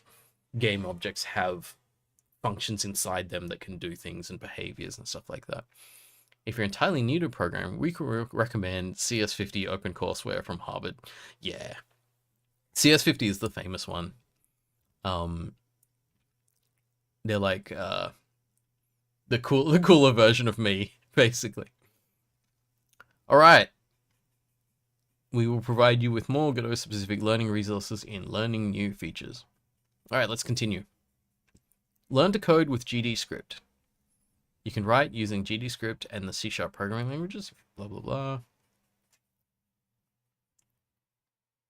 Mitchell, yeah, all the classic Marc Chi lectures, yes. I hope one day to find a random thing that says you should look up Marc Chi's stuff on YouTube to watch, and I'll just be like, yes, yes. I got somewhere. Highly unlikely though. I think that's the kind of thing where it's like you've got to actually stay there and keep creating content for many years before you get that kind of response. I think Richard Buckland would get that kind of response, but I wouldn't. Okay. If you're new to programming, we recommend starting with GD script. Designed it to be simpler than all-purpose languages like C#. It will be both faster and easier to learn. This leaves me in a kind of half-half state where I'm like, GD script was technically faster and easy to learn. C#, I technically know a lot of it already, so that's faster. So I don't know which one would actually be easier. But GD script, I'm at least going to try. To learn GD script, you can use the app Learn GD Script from Zero. It's a complete beginner course with interactive practices you can do right in your browser. Let's have a look.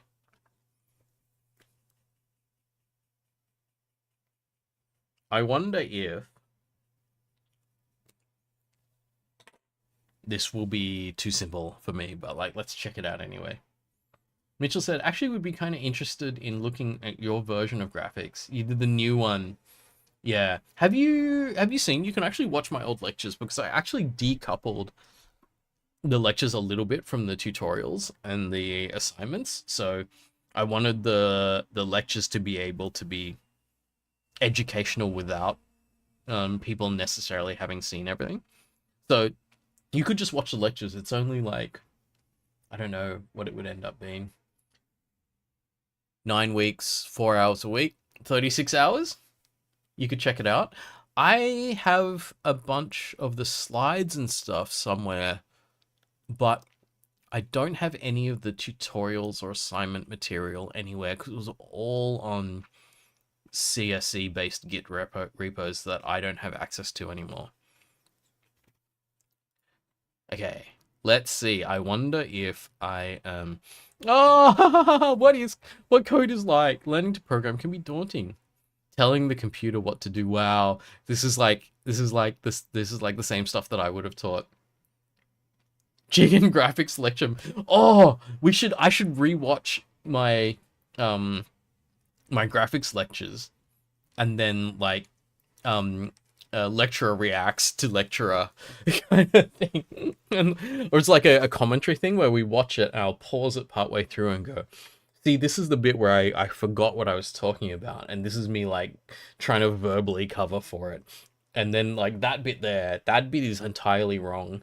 But I said it and I apologize, and here's how I would fix it and stuff like that. So yeah, that would be really, really funny. Okay. This is like teaching us about programming. Programming is this. You learn programming, specialized language, tell a computer what to do. This is like my lecture where I talk about how you talk to a computer, and talking to a computer involves you learning their language in order to talk to them. Okay, it's very scripty language, variable something, no semicolons. So that's nice. So establish a variable, give it a value, very normal. Functions look like functions. I just have to remember that colon. I wonder if this is tab specific. You make a bullet equals instantiate bullet scene. There must be something else in there. Programming language is different from natural ones, yes. Computer, unlike it interprets what you tell it. Yeah, you have to be specific. Computer needs exact instructions. This does remind me of like the kind of the basics of how to teach people how to code. You'll find that anyone who teaches that, myself, CS50, other people, will all start with this same thing, which is like the whole point of what we're doing is trying to communicate with the computer. The computer wants communication in a really, really specific way. And this is how you need to learn how to do things. Watch that instead of the graphics lectures. Yes. Okay, draw circle. So you make a vector. Color aqua. I do not see how this makes this.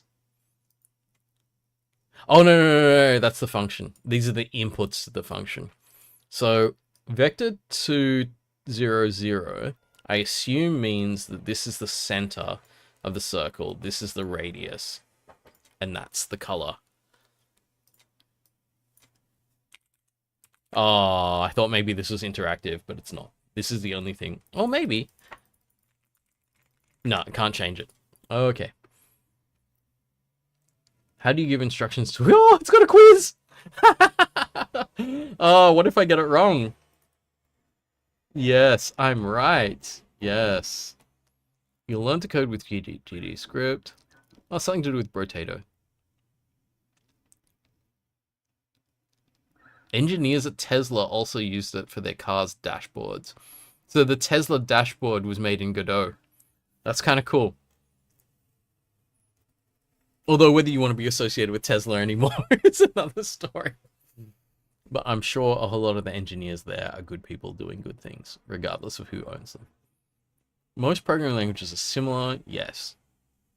Don't be afraid of being locked in, you can learn. This reminds me of the things that I teach people, which is like, you learn one programming language, and then, like, kind of as soon as you can, learn a second programming language, because then you'll realize how close programming languages are.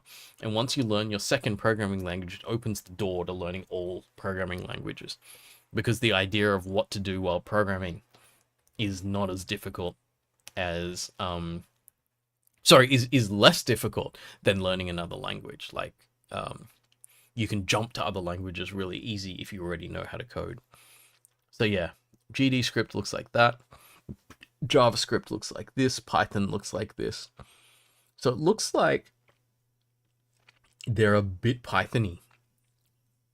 Because if you look at the syntax, I think this is exactly the same, except for this keyword. Okay, that's fine. I'm good with things being very Python-y.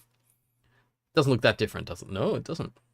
Are all programming languages completely different? No, they have many similarities. This is really cute.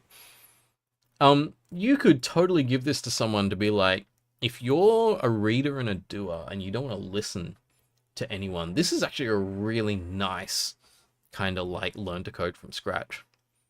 This is a course for beginners. If you want to learn to make games or code but don't know where to start, this course should be perfect. Okay, I don't think I should spend too much time in this course. I think it might be really, really good. But I think I want to jump in to kind of demos and things.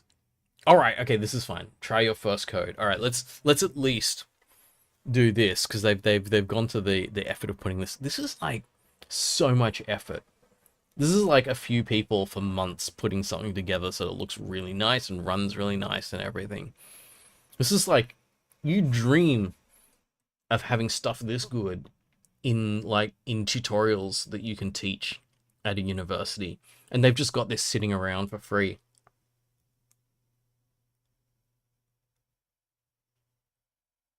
Halogen saying, I scrolled right past their sentence, but if you know another language... Wait, what did I miss?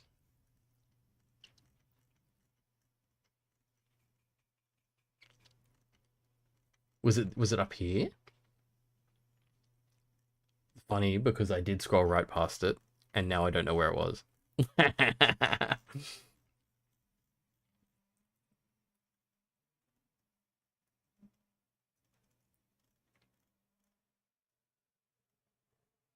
Yep, under the one you read about absolute beginners. Okay, here.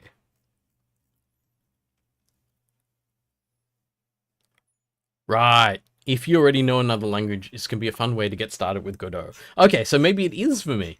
Anyway, let us continue. Let us continue and see what we get out of it. I mean, really, it's like when I was poking at Lua scripting, and it felt bad, it was like, I don't think I want to be in this space for months. Whereas this one looks a bit like Python, and you can fall back on C#, has the ability to throw C++ in. That seems pretty positive. Okay. We prepared a code sample for you. For this practice, you don't need to change anything. To test the code, click the Run button below the code editor. Running your code. Well done. Stay and play around or continue the course. What? I thought I was going to do something. Okay, the output welcome. This is our hello world. Okay. Your first error. Wow. This is so good. Why do we teach people when they could do this?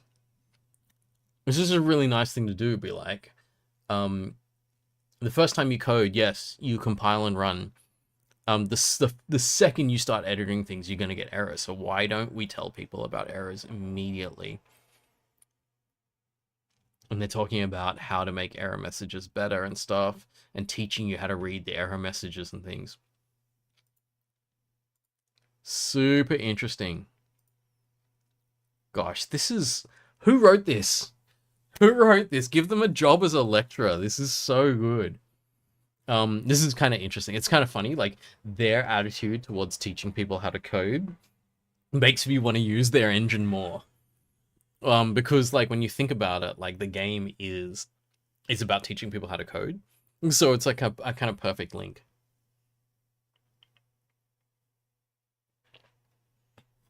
The code defines an empty function named "this code is wrong." To work, the function should use the return keyword, but this keyword is currently inside a comment, which the computer ignores. Test the current code by pressing the run button. Error. Indented block. Oh, indenting. So this is very Python-y. Indented block expected after declaration of "this code is wrong" function. Right. Here's the declaration. That's a good error message. Sometimes errors are reported outside of your code. Why does that happen? Oh, you can get more information. Indentation of your code is incorrect. You're missing one or more tabs, or you inserted too many. Tab characters on code lines to know which lines of code are part of a code block like a function. Okay, good. And this is obviously, the hash is the comment. Don't remove the spacing before return. That'll cause another error. You may try that too if you feel like, let's go. All right. What kind of error? Same error, actually. Because it's expecting indented block after the declaration of the function. So you cannot make an empty function. Always has to have return. It seems like return is the keyword that finishes the function. Yay. Lesson complete. Okay. We stand on the shoulders of giants.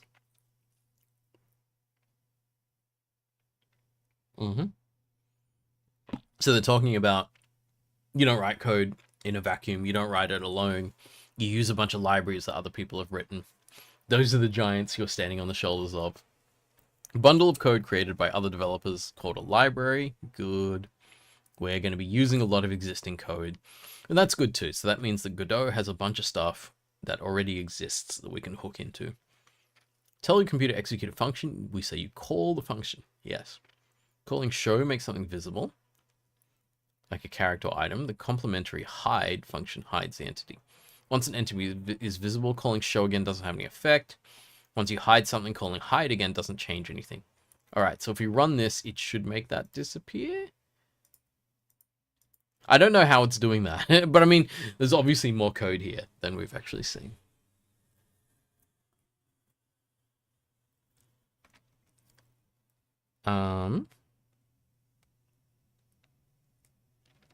Hide in a new function named run to execute the code.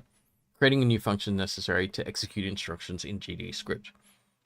Can you tell me more about that run function? I'm assuming the run function is like a constant thing that will get called. Interesting. It's nice that they're going through errors too. Always find that learning through tutorials and you miss all the blockers and miss a lot of learning. Yeah, totally.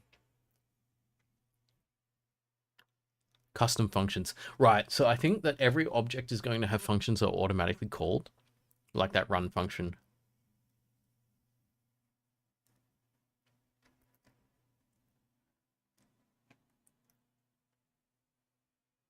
Mm, mm, mm, mm, mm, mm, mm. Throughout the course, you'll see many functions called run. These are functions we created to give you interactive examples. Okay, so maybe run is or isn't something fundamental to Godot, but we'll see. Okay, rotate.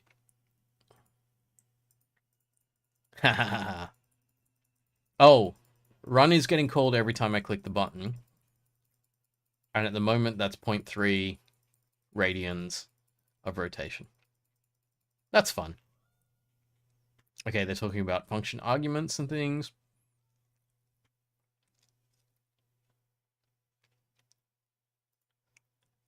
The quizzes are funny. Oops. Isn't that what it's doing?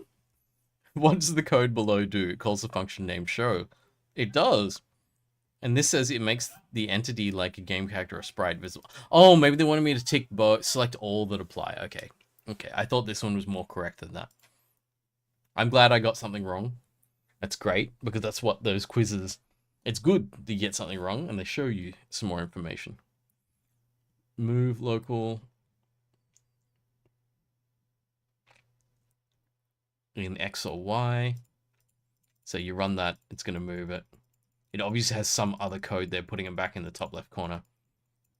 All right. What is the syntax you use to call a function in general? You write its name followed by a colon? No, that's how you declare it. Yes.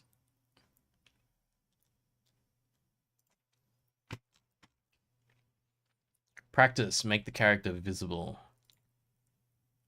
Oh, okay. So now we're actually writing code. That should be all I need to do. Well done. Okay. I learned how to call a function. Make the robot upright. The robot was turned by negative half radians.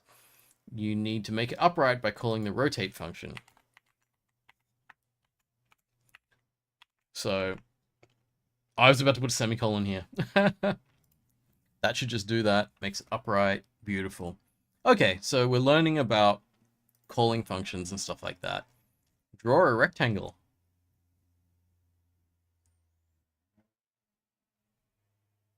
We present to you the turtle.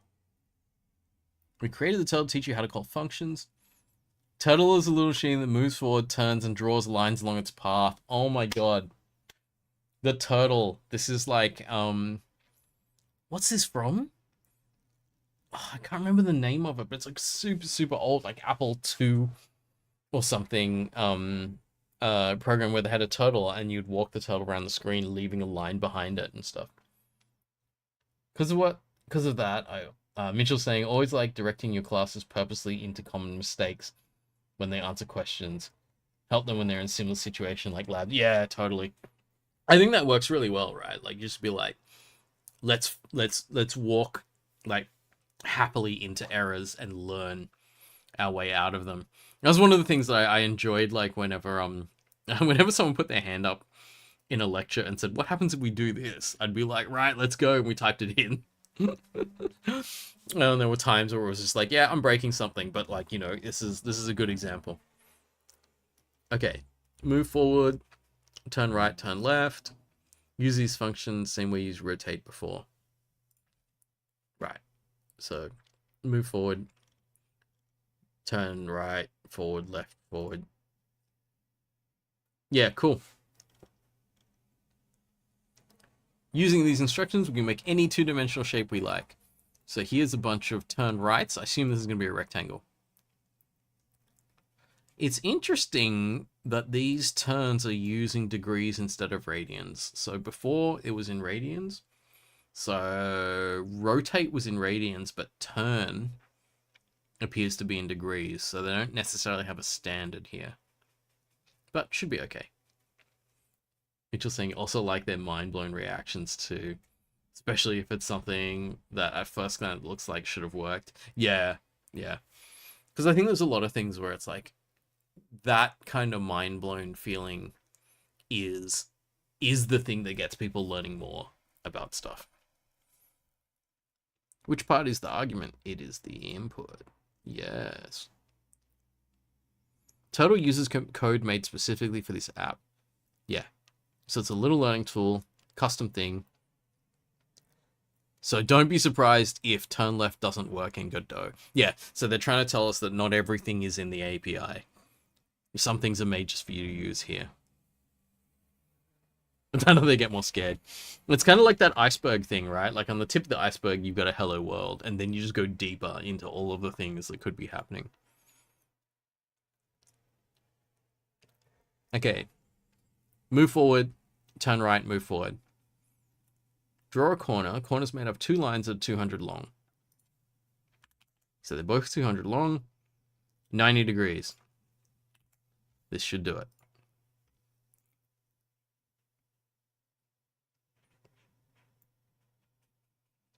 Well done. Awesome.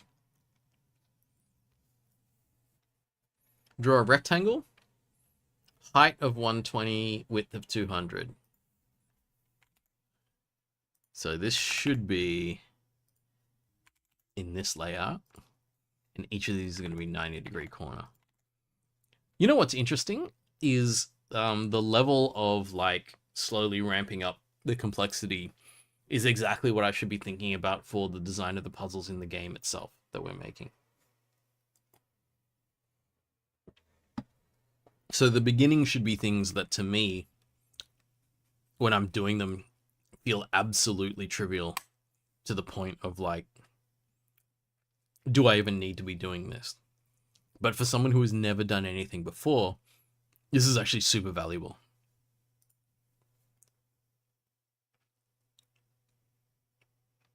And you never know if someone's going to have a whole lot of trouble getting this to happen.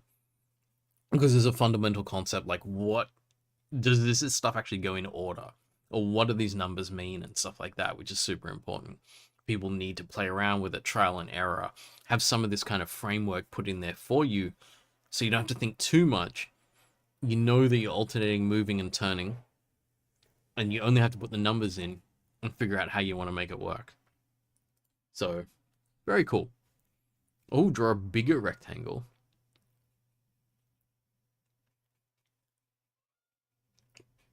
And they've written less of it now. So they've taken some of the scaffold away, and they're like, okay, you try it. And I'm a programmer, so I'm going to copy pasta. Ooh. Yes.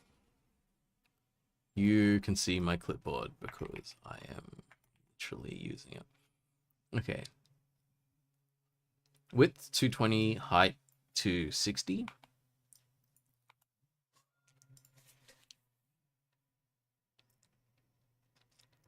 Nice.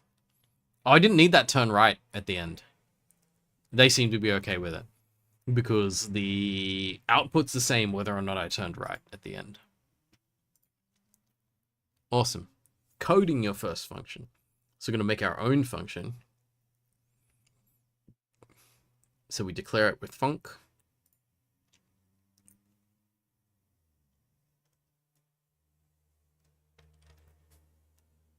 So we can call this multiple times, draw the So we're slowly piecing together functionality.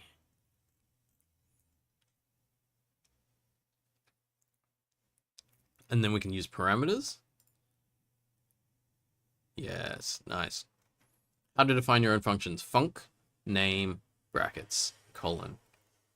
I guess this is one thing. I don't use this syntax very often. I think this is Python syntax, right? So I just need to learn it. Why do we use functions? To reuse code? To run multiple instructions in one go? Yes. To put a name on multiple lines of code? I would say this is all correct. Because putting the name on the code is kind of how you identify what it does. Am I right? Yes, good. Names in code have rules. Oh yeah, this is the don't start things with numbers and stuff. Uses spaces. Instead of spaces, we use underscores. So they're using camel case. No, snake case. Saw this already in functions like move forward, move local. This is a convention we follow.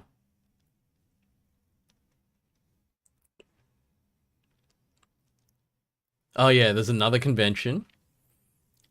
They use capital letters Yeah. So they're explaining both snake case and camel case here, which is fine. I think I ended up going. I started off with camel case earlier on in my programming career, I guess, and then moved over to using snake case nearly entirely just because it just feels more human readable because like everything's the right space apart and you never have interpretation issues that you might have in camel case. You're always going to be able to read it really clearly. So I kind of went across to this being the standard. I think I may have done that during teaching 1511, where I may have started in camel case and then gone across to snake case. I can't remember. My course was snake case. So that definitely had happened sometime then. I wonder if it was always snake case. Oh, you know what? Yeah, this would be really funny. This would be really funny. How long ago was I on YouTube?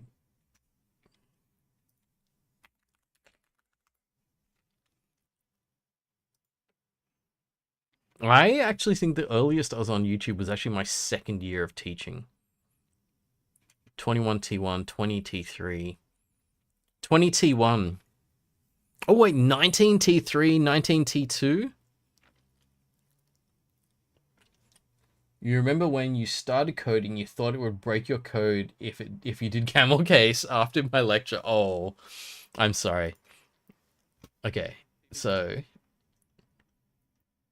19T2, I did some streaming.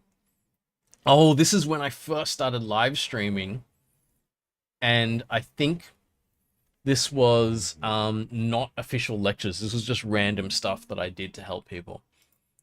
Let's skip forward and see what case I'm in. What's this? Bad code style. This is not going to be a good example because it's called bad code style. Oh, this is something I did on purpose to see if people could see what was not working in things.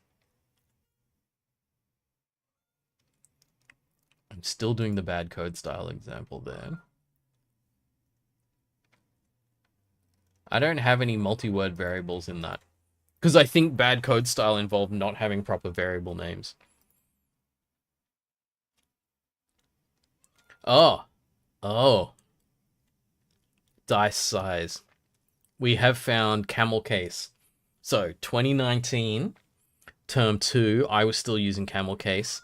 Unless we're in a really bad example because I'm doing the bad code style example.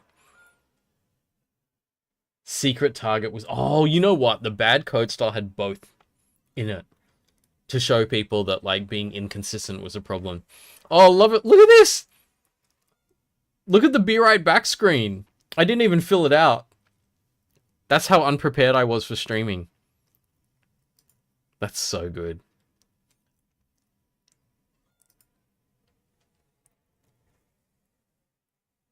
Okay, so we have camel case there.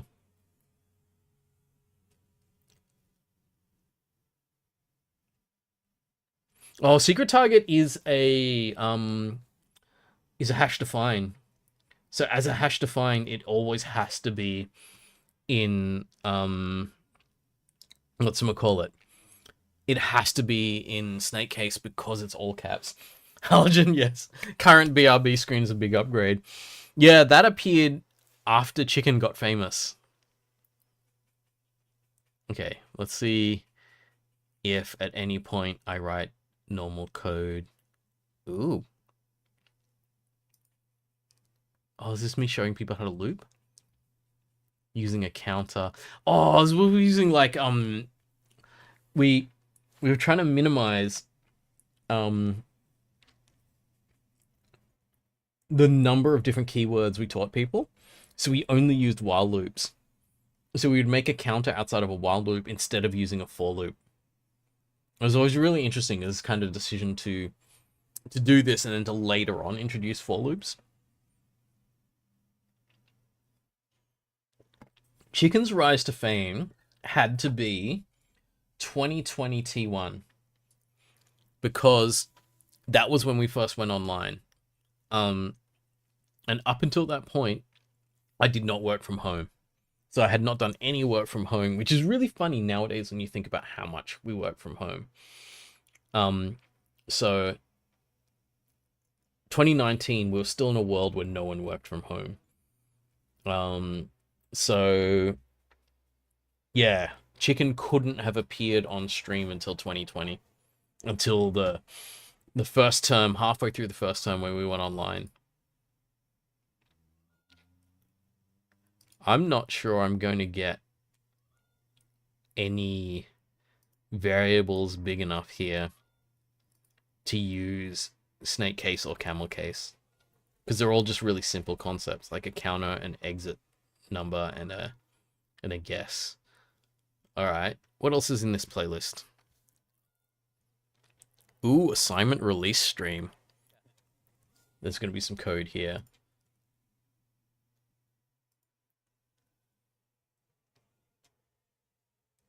For loop syntax would always stump you when you started. Could never remember what the semicolons are meant to go. Yeah, yeah. And so I think that's fine, because for loops are really weird. They're like entirely outside of all the rest of the syntax that you learn, which is why it's really awkward if you teach them as the first loops people have, because you immediately give them an exception to any of the other rules. So I think that can be oh my god, look, it's Tom! Tom's in the background. He's sitting with me while I'm streaming. We must be in one of the consult rooms in CSE. Okay, talking about the canvas. I got some slides. Oh, talking about Turing machines.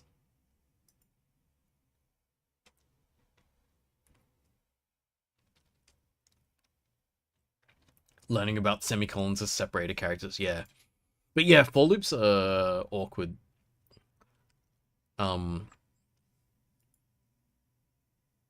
CS Paint. Oh, I remember CS Paint. That was fun. Alright, I'm gonna scroll along until I see code. I'm doing a code example here called parrot. Read in a series of numbers. Oh, I think what we did in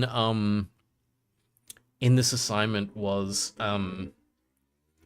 we gave people the input managing code, and this was me re-implementing the input management code to just show people what it was. So basically, if they opened the assignment and they just got all this information in it, if they'd watched this, they would have known how that all worked. So I'm re-implementing the freebie stuff, I assume. I can't remember. This was 6 years ago. Ah, okay. There's some confirmation there. I am in Snake Case in 2019 T2.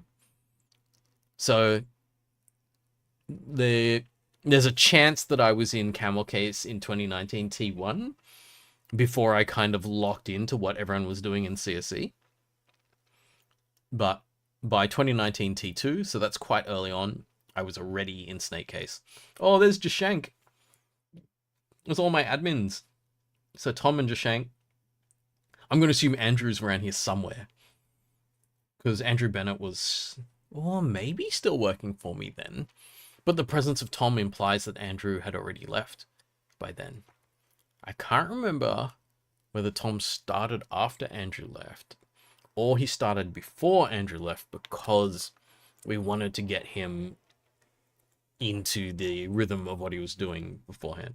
Anyway, a little sidetrack has confirmed that I used Snake Case from very, very early on at UNSW. So that was 2019, mid-year. All right, fun times, fun times. Okay, GDScript is using Snake Case. Which of the following names are valid function names? Select all that apply. Note that it's fine to use capital letters. Oh, you can use capitals in functions. This is good. This is valid. Are we saying valid? It's not.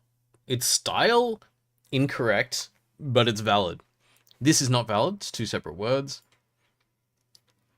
That's valid. I don't know whether they're going to say that's not valid. Yeah. Okay. So we're saying that style is a rule, not just a suggestion here. So only the ones in snake case are valid. Oh. What have I done wrong? Oh, starts with a number. You're right. So maybe this is valid. Yeah, it's valid but bad style.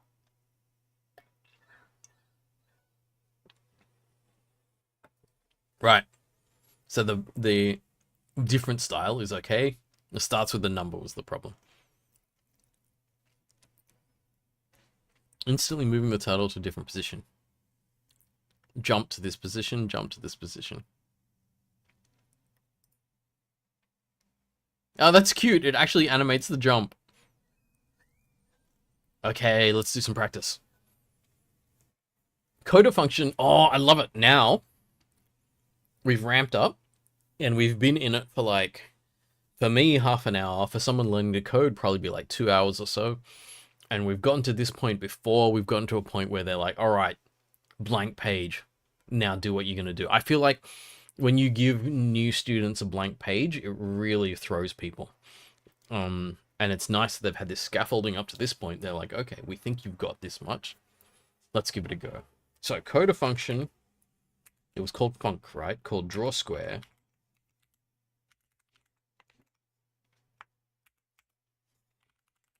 The old instinct to finish the syntax or something before putting any content into it. Like I've been doing that for years. Draw one square of length 200 pixels. The function should take no parameters. Use the move forward and turn right functions to instruct the turtle. Okay, move forward. Turn right.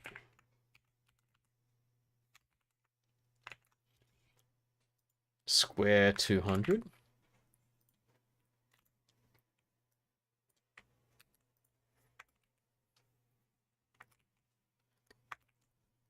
And this time I'm going to remove the last turn right, because I know that it's not necessary. So moving forward 4 times, turning 3 times. Should be fine. Is this just going to run? Is it going to call that function? I don't know if I need a run function that calls the draw square function. No, it's fine. I guess they said just code a function called draw square. They were going to call it from something else. So there's a lot of context around it they haven't necessarily given. You have a function to draw 1 square. Use it to draw 3 squares. Okay, cool. Call this function. All 3 squares will overlap. Stack them diagonally. Call jump between 2 calls of draw square. Okay. So we don't need a return? This is a lot of like syntax stuff here, right? So let's call the function and then call the jump. All 3 squares will overlap. To stack them diagonally, call 300, 300. Yeah, okay. How many times? 3 squares. Oops. I just pasted that right in the middle. Oh, and the Control Z just went a little bit over the top.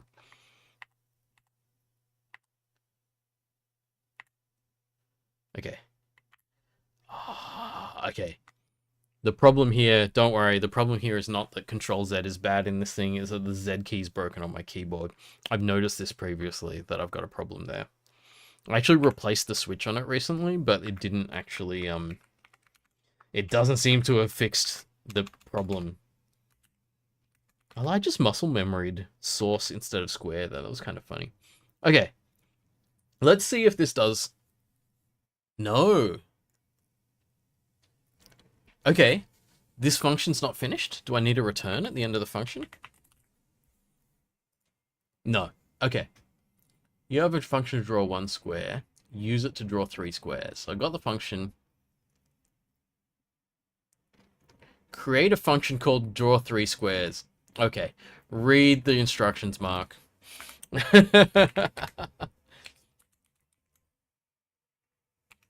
So you can't, this doesn't, I'm not in a main here. I'm actually kind of in a library here where all I can do is create functions. Not actually any running code. Okay, draw three squares. Calls draw square 3 times, and it jumps in between them. Okay, let's see if this does it. Yeah, you're right, Mitchell. Stuff has to be in functions. Right, they're expecting me to... Oh, cool. All right, it's doing its jumping. Oh, I didn't even let it finish before it was like, you're done. Okay, beautiful. Now functions with parameters. Okay, I'm going to skip some of this stuff because I know it. Well, probably, maybe know it. What is a function parameter? Number used to make calculation, I guess? I mean, it's the closest one of the three. It wasn't right. A label you give to a value the function receives. That is probably more correct than that. I didn't think of it as a label, but it's all good. How to create functions with parameters. You put... Oh, I guess the parameter name when you're declaring a function is a label. Right, drawing a square with a size. Correct syntax for a function definition. Function name, parameter name. Wait. It's this one. Functions can have multiple parameters with commas. Okay, we know this. This is good. Must I write spaces between function parameters? I'm going to assume no. Yeah, comma means no. Yeah, all right. When defining a function, parameters are optional. What's the correct syntax to define a function with multiple parameters? Function name. Ooh, that's not correct. This one?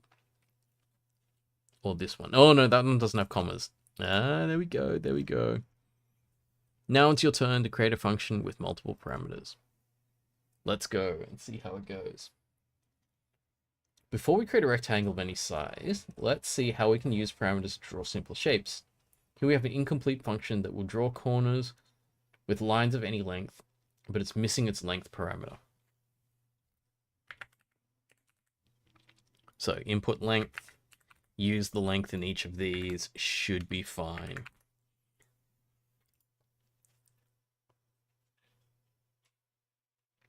Oh, and it looks like it's called it multiple times. Good. Okay. We'll improve draw corner function so that the angle can also vary. Angle parameter.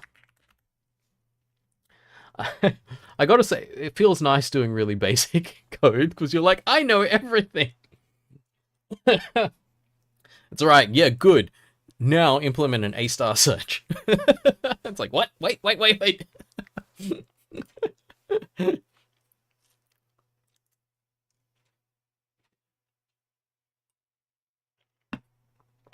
Now make a deep learning neural network. You are able to do one function with inputs. Now deal.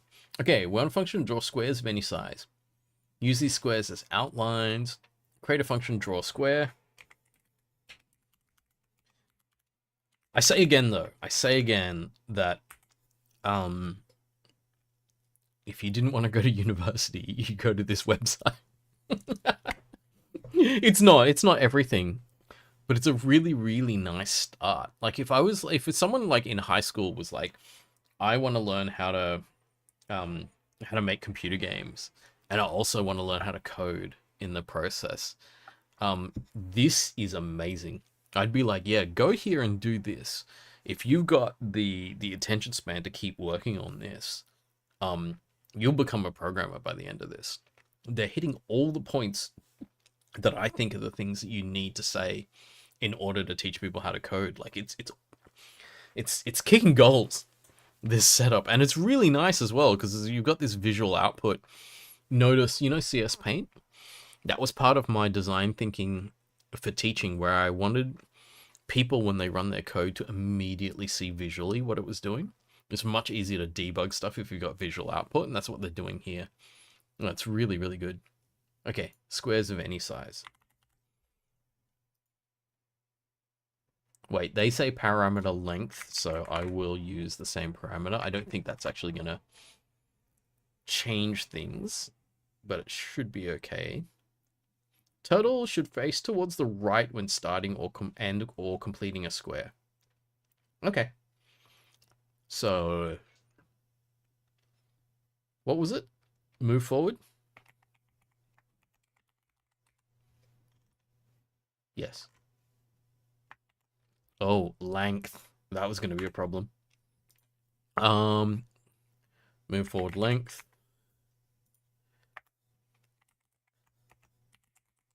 Turn right. Turn right? Yep.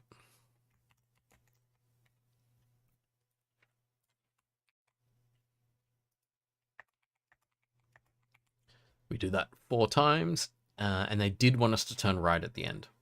So, it's interesting with the return thing. It doesn't appear that return is necessary.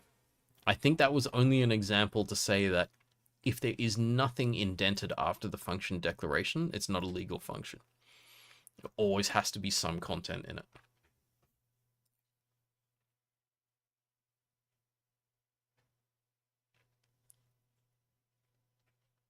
All right, that function's working.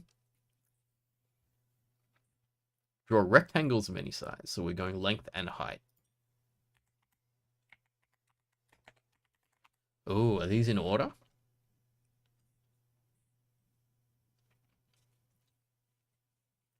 They don't say which order these should be in. They're in implicit order here, so I'm just going to take that as what they mean. So length is these two, and height is these two.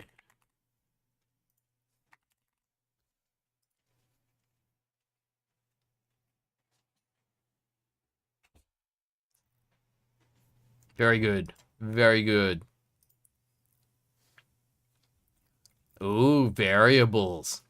Var. That's Python syntax, isn't it? Or was it Python use typed variables? Can't remember.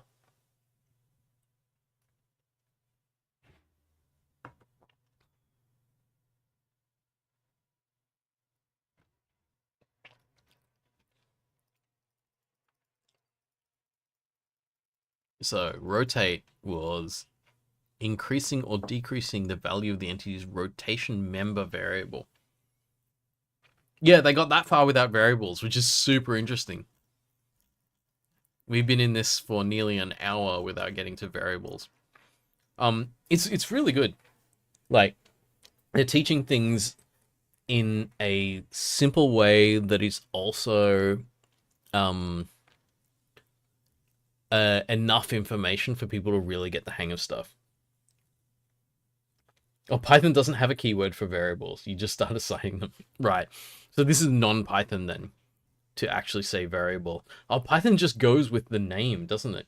You just instantiate a new object by using a name you haven't used before, right? And then just assign value to it. Okay. A variable is a label you use to keep track of a value that can change. Yes. I'm gonna skip over some of this stuff because I feel like I can go straight to the examples. In games, y-axis is positive going down. Yes. 0, 0 is top left corner. That's such an old school thing, but it's like, oh, it's JavaScript with var. Yeah, that's right. It's such an old school thing because it's like about scan lines, and it's like just survived in the games industry because so much of the coding was based on screens, as opposed to like when you think about learning to code in our kind of university context that we did, we never thought about it as y-axis counting downwards, because the y-axis in math would always go up. But in computer games, it's like 0, 0 is the top left corner of the screen because that's always where you start drawing. When you draw across, then you go down a line and draw across. We still render like that nowadays, even though there's no need to do that. We still do the pixels in that order. JavaScript does that. They don't use var anymore, though. Superseded by let. Oh, shows you how long it's been since I've done anything to do with JavaScript. Be funny that I happen to work for a company that uses TypeScript for a significant amount of its front end, and I have never really looked at the code. Confused the heck out of you that start at the top left. Yeah, I had to, in the graphics course, I had to explain to people that it was like, so this is based on a beam of radiation being shot through a glass tube at phosphors at the front of the tube. And you'd shoot it at the top left and you use magnets on either side of it to drag it across the other side. And then other magnets above and below to shift it down one row. And then the other magnets to drag the beam across. It's like a particle beam inside a glass thing. And that's your CRT. Which, interestingly, now that I've gotten really interested in retro gaming and stuff, I've found out that there are literally no CRT manufacturing facilities left in the world. So any CRT monitors in existence just exist. They can kind of be repaired, but there's no one like creating the glass of that shape anymore, and the tech that can actually be attached to it to allow you to make CRT monitors. So everything, there's like massive LCD panel factories in the world and stuff, moving on to like OLED and all this kind of stuff. But there's no one making CRTs anymore. So if you really, really want that specific retro look, you have to actually buy some secondhand CRTs. Oh, think like gravity. Negative gravity goes up. Yeah, that works. Okay, one more example for moving on to practice. Makes the character scale. Alright, because we've got scale, rotate, translate. So those must be, interestingly, member variables.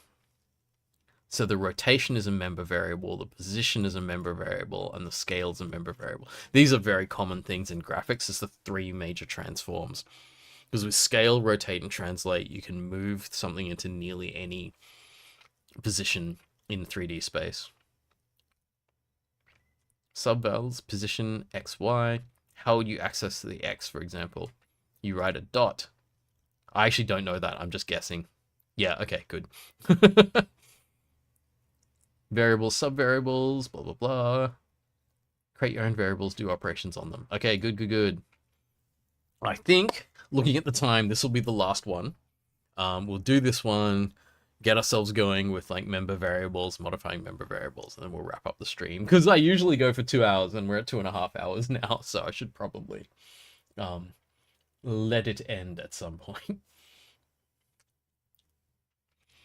Okay, draw a rectangle of 200 by 120 positions at the X position of 120 and Y position of 100. You need to replace the numbers in the code editor to draw the correct rectangle.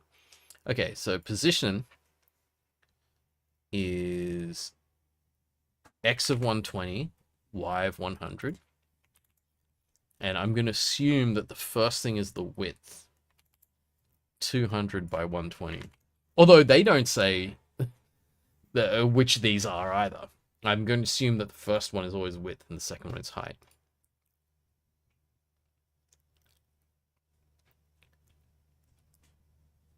Bingo. All right. Draw 3 squares of side 100 by 100 that are 100 pixels apart on the horizontal axis.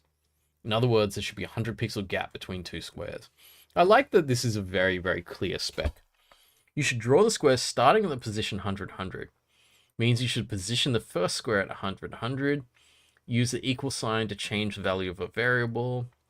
Write your code inside run, the run function, so the computer can recognize it. So run is main by the looks of it. Use the provided draw rectangle to draw each square. Okay, what's our API? Property descriptions and draw a rectangle. All right. So, position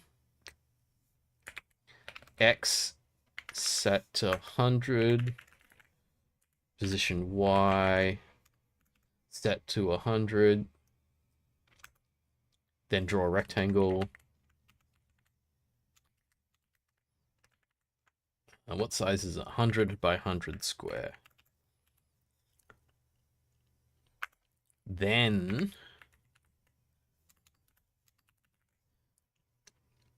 position X. Where does it end up? Does it matter where it ends up? Because if we know what size they are, I can give this an explicit. You know what I'm going to do? Let's see if this works.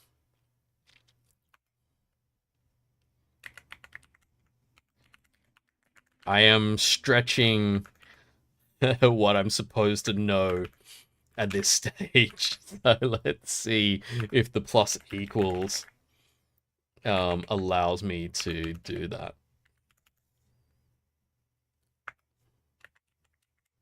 Because I could do it explicit.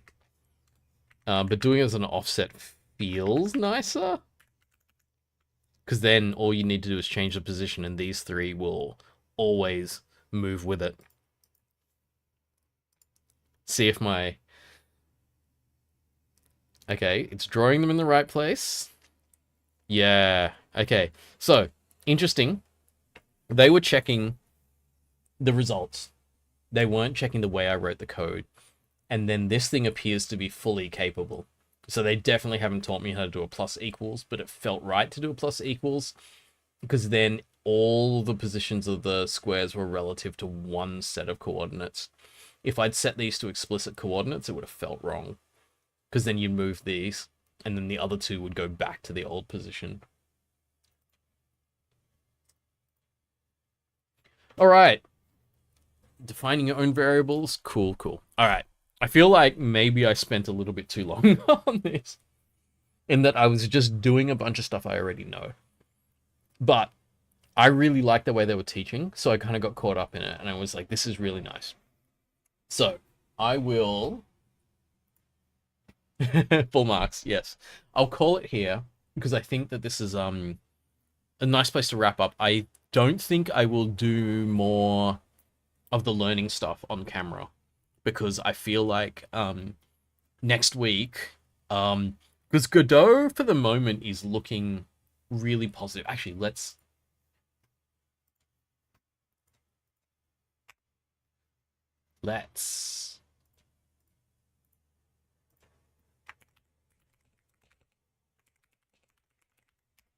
okay. Let's wrap this up so that next Monday I can come back here and remember where I was thinking about things. So we haven't analyzed the engine itself yet. We're still just looking at... Was it called GD script? Yeah.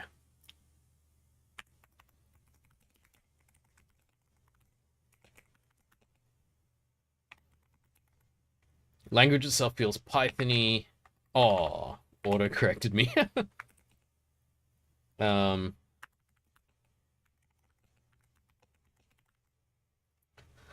Language itself feels Python-y. Seems quite easy to use. No problems here. Although, we haven't tried vibe coding yet.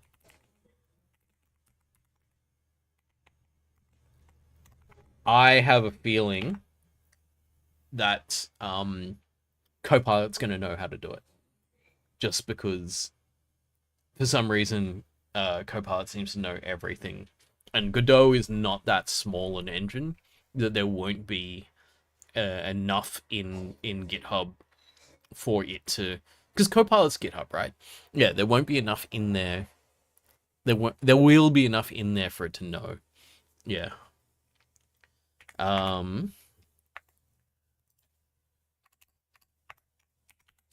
Next steps. Keep testing GD script. Test the actual game engine and see what it can do. Test Guess vibe coding.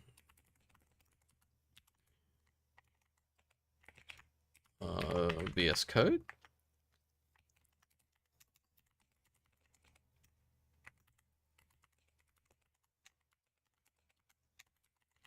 It would be funny if Godot has its own editor which sits inside its application, which I've installed, but I just haven't done anything with it yet. It would be funny if it has its own editor and it has its own AI, because I feel like a lot of apps are going that way. Canva has all of its own AI stuff now as well. Okay, so this is the next steps. Godot at the moment has set itself up, I think, as a highly likely one for me to use. Because I think when I Love 2D was like, yeah, kinda. But for the moment, Godot seems maybe a little bit better. But I don't know for certain. Okay, I'm gonna wrap up the stream there. There's only 3 people left now anyway. It's pretty late on a Monday night. Okay, I'll wrap it up there. Thank you for coming along. Thanks for looking through all of the random stuff that I bought while I was away, and my discovery of how amazingly good the GD script learning path is. Whoever was working on that, hats off to you. It's really, really well done, and it feels like a professional educator did it, which is kind of amazing. I should go for a job with Godot. Don't tell my job that I'm interested in it. Anyway. Okay, I'm gonna wrap it up there. Thank you all for coming along, and I'll see you next week, and we're gonna keep poking at Godot. So basically, I'm going to poke at the engine until I see a reason not to use it, and if I don't see a reason not to use it, then we'll start launching into dev in it and see what we want to build. I'll start building like very kind of low fidelity prototypes and things of certain gameplay elements and see how they go. All right, see you all soon.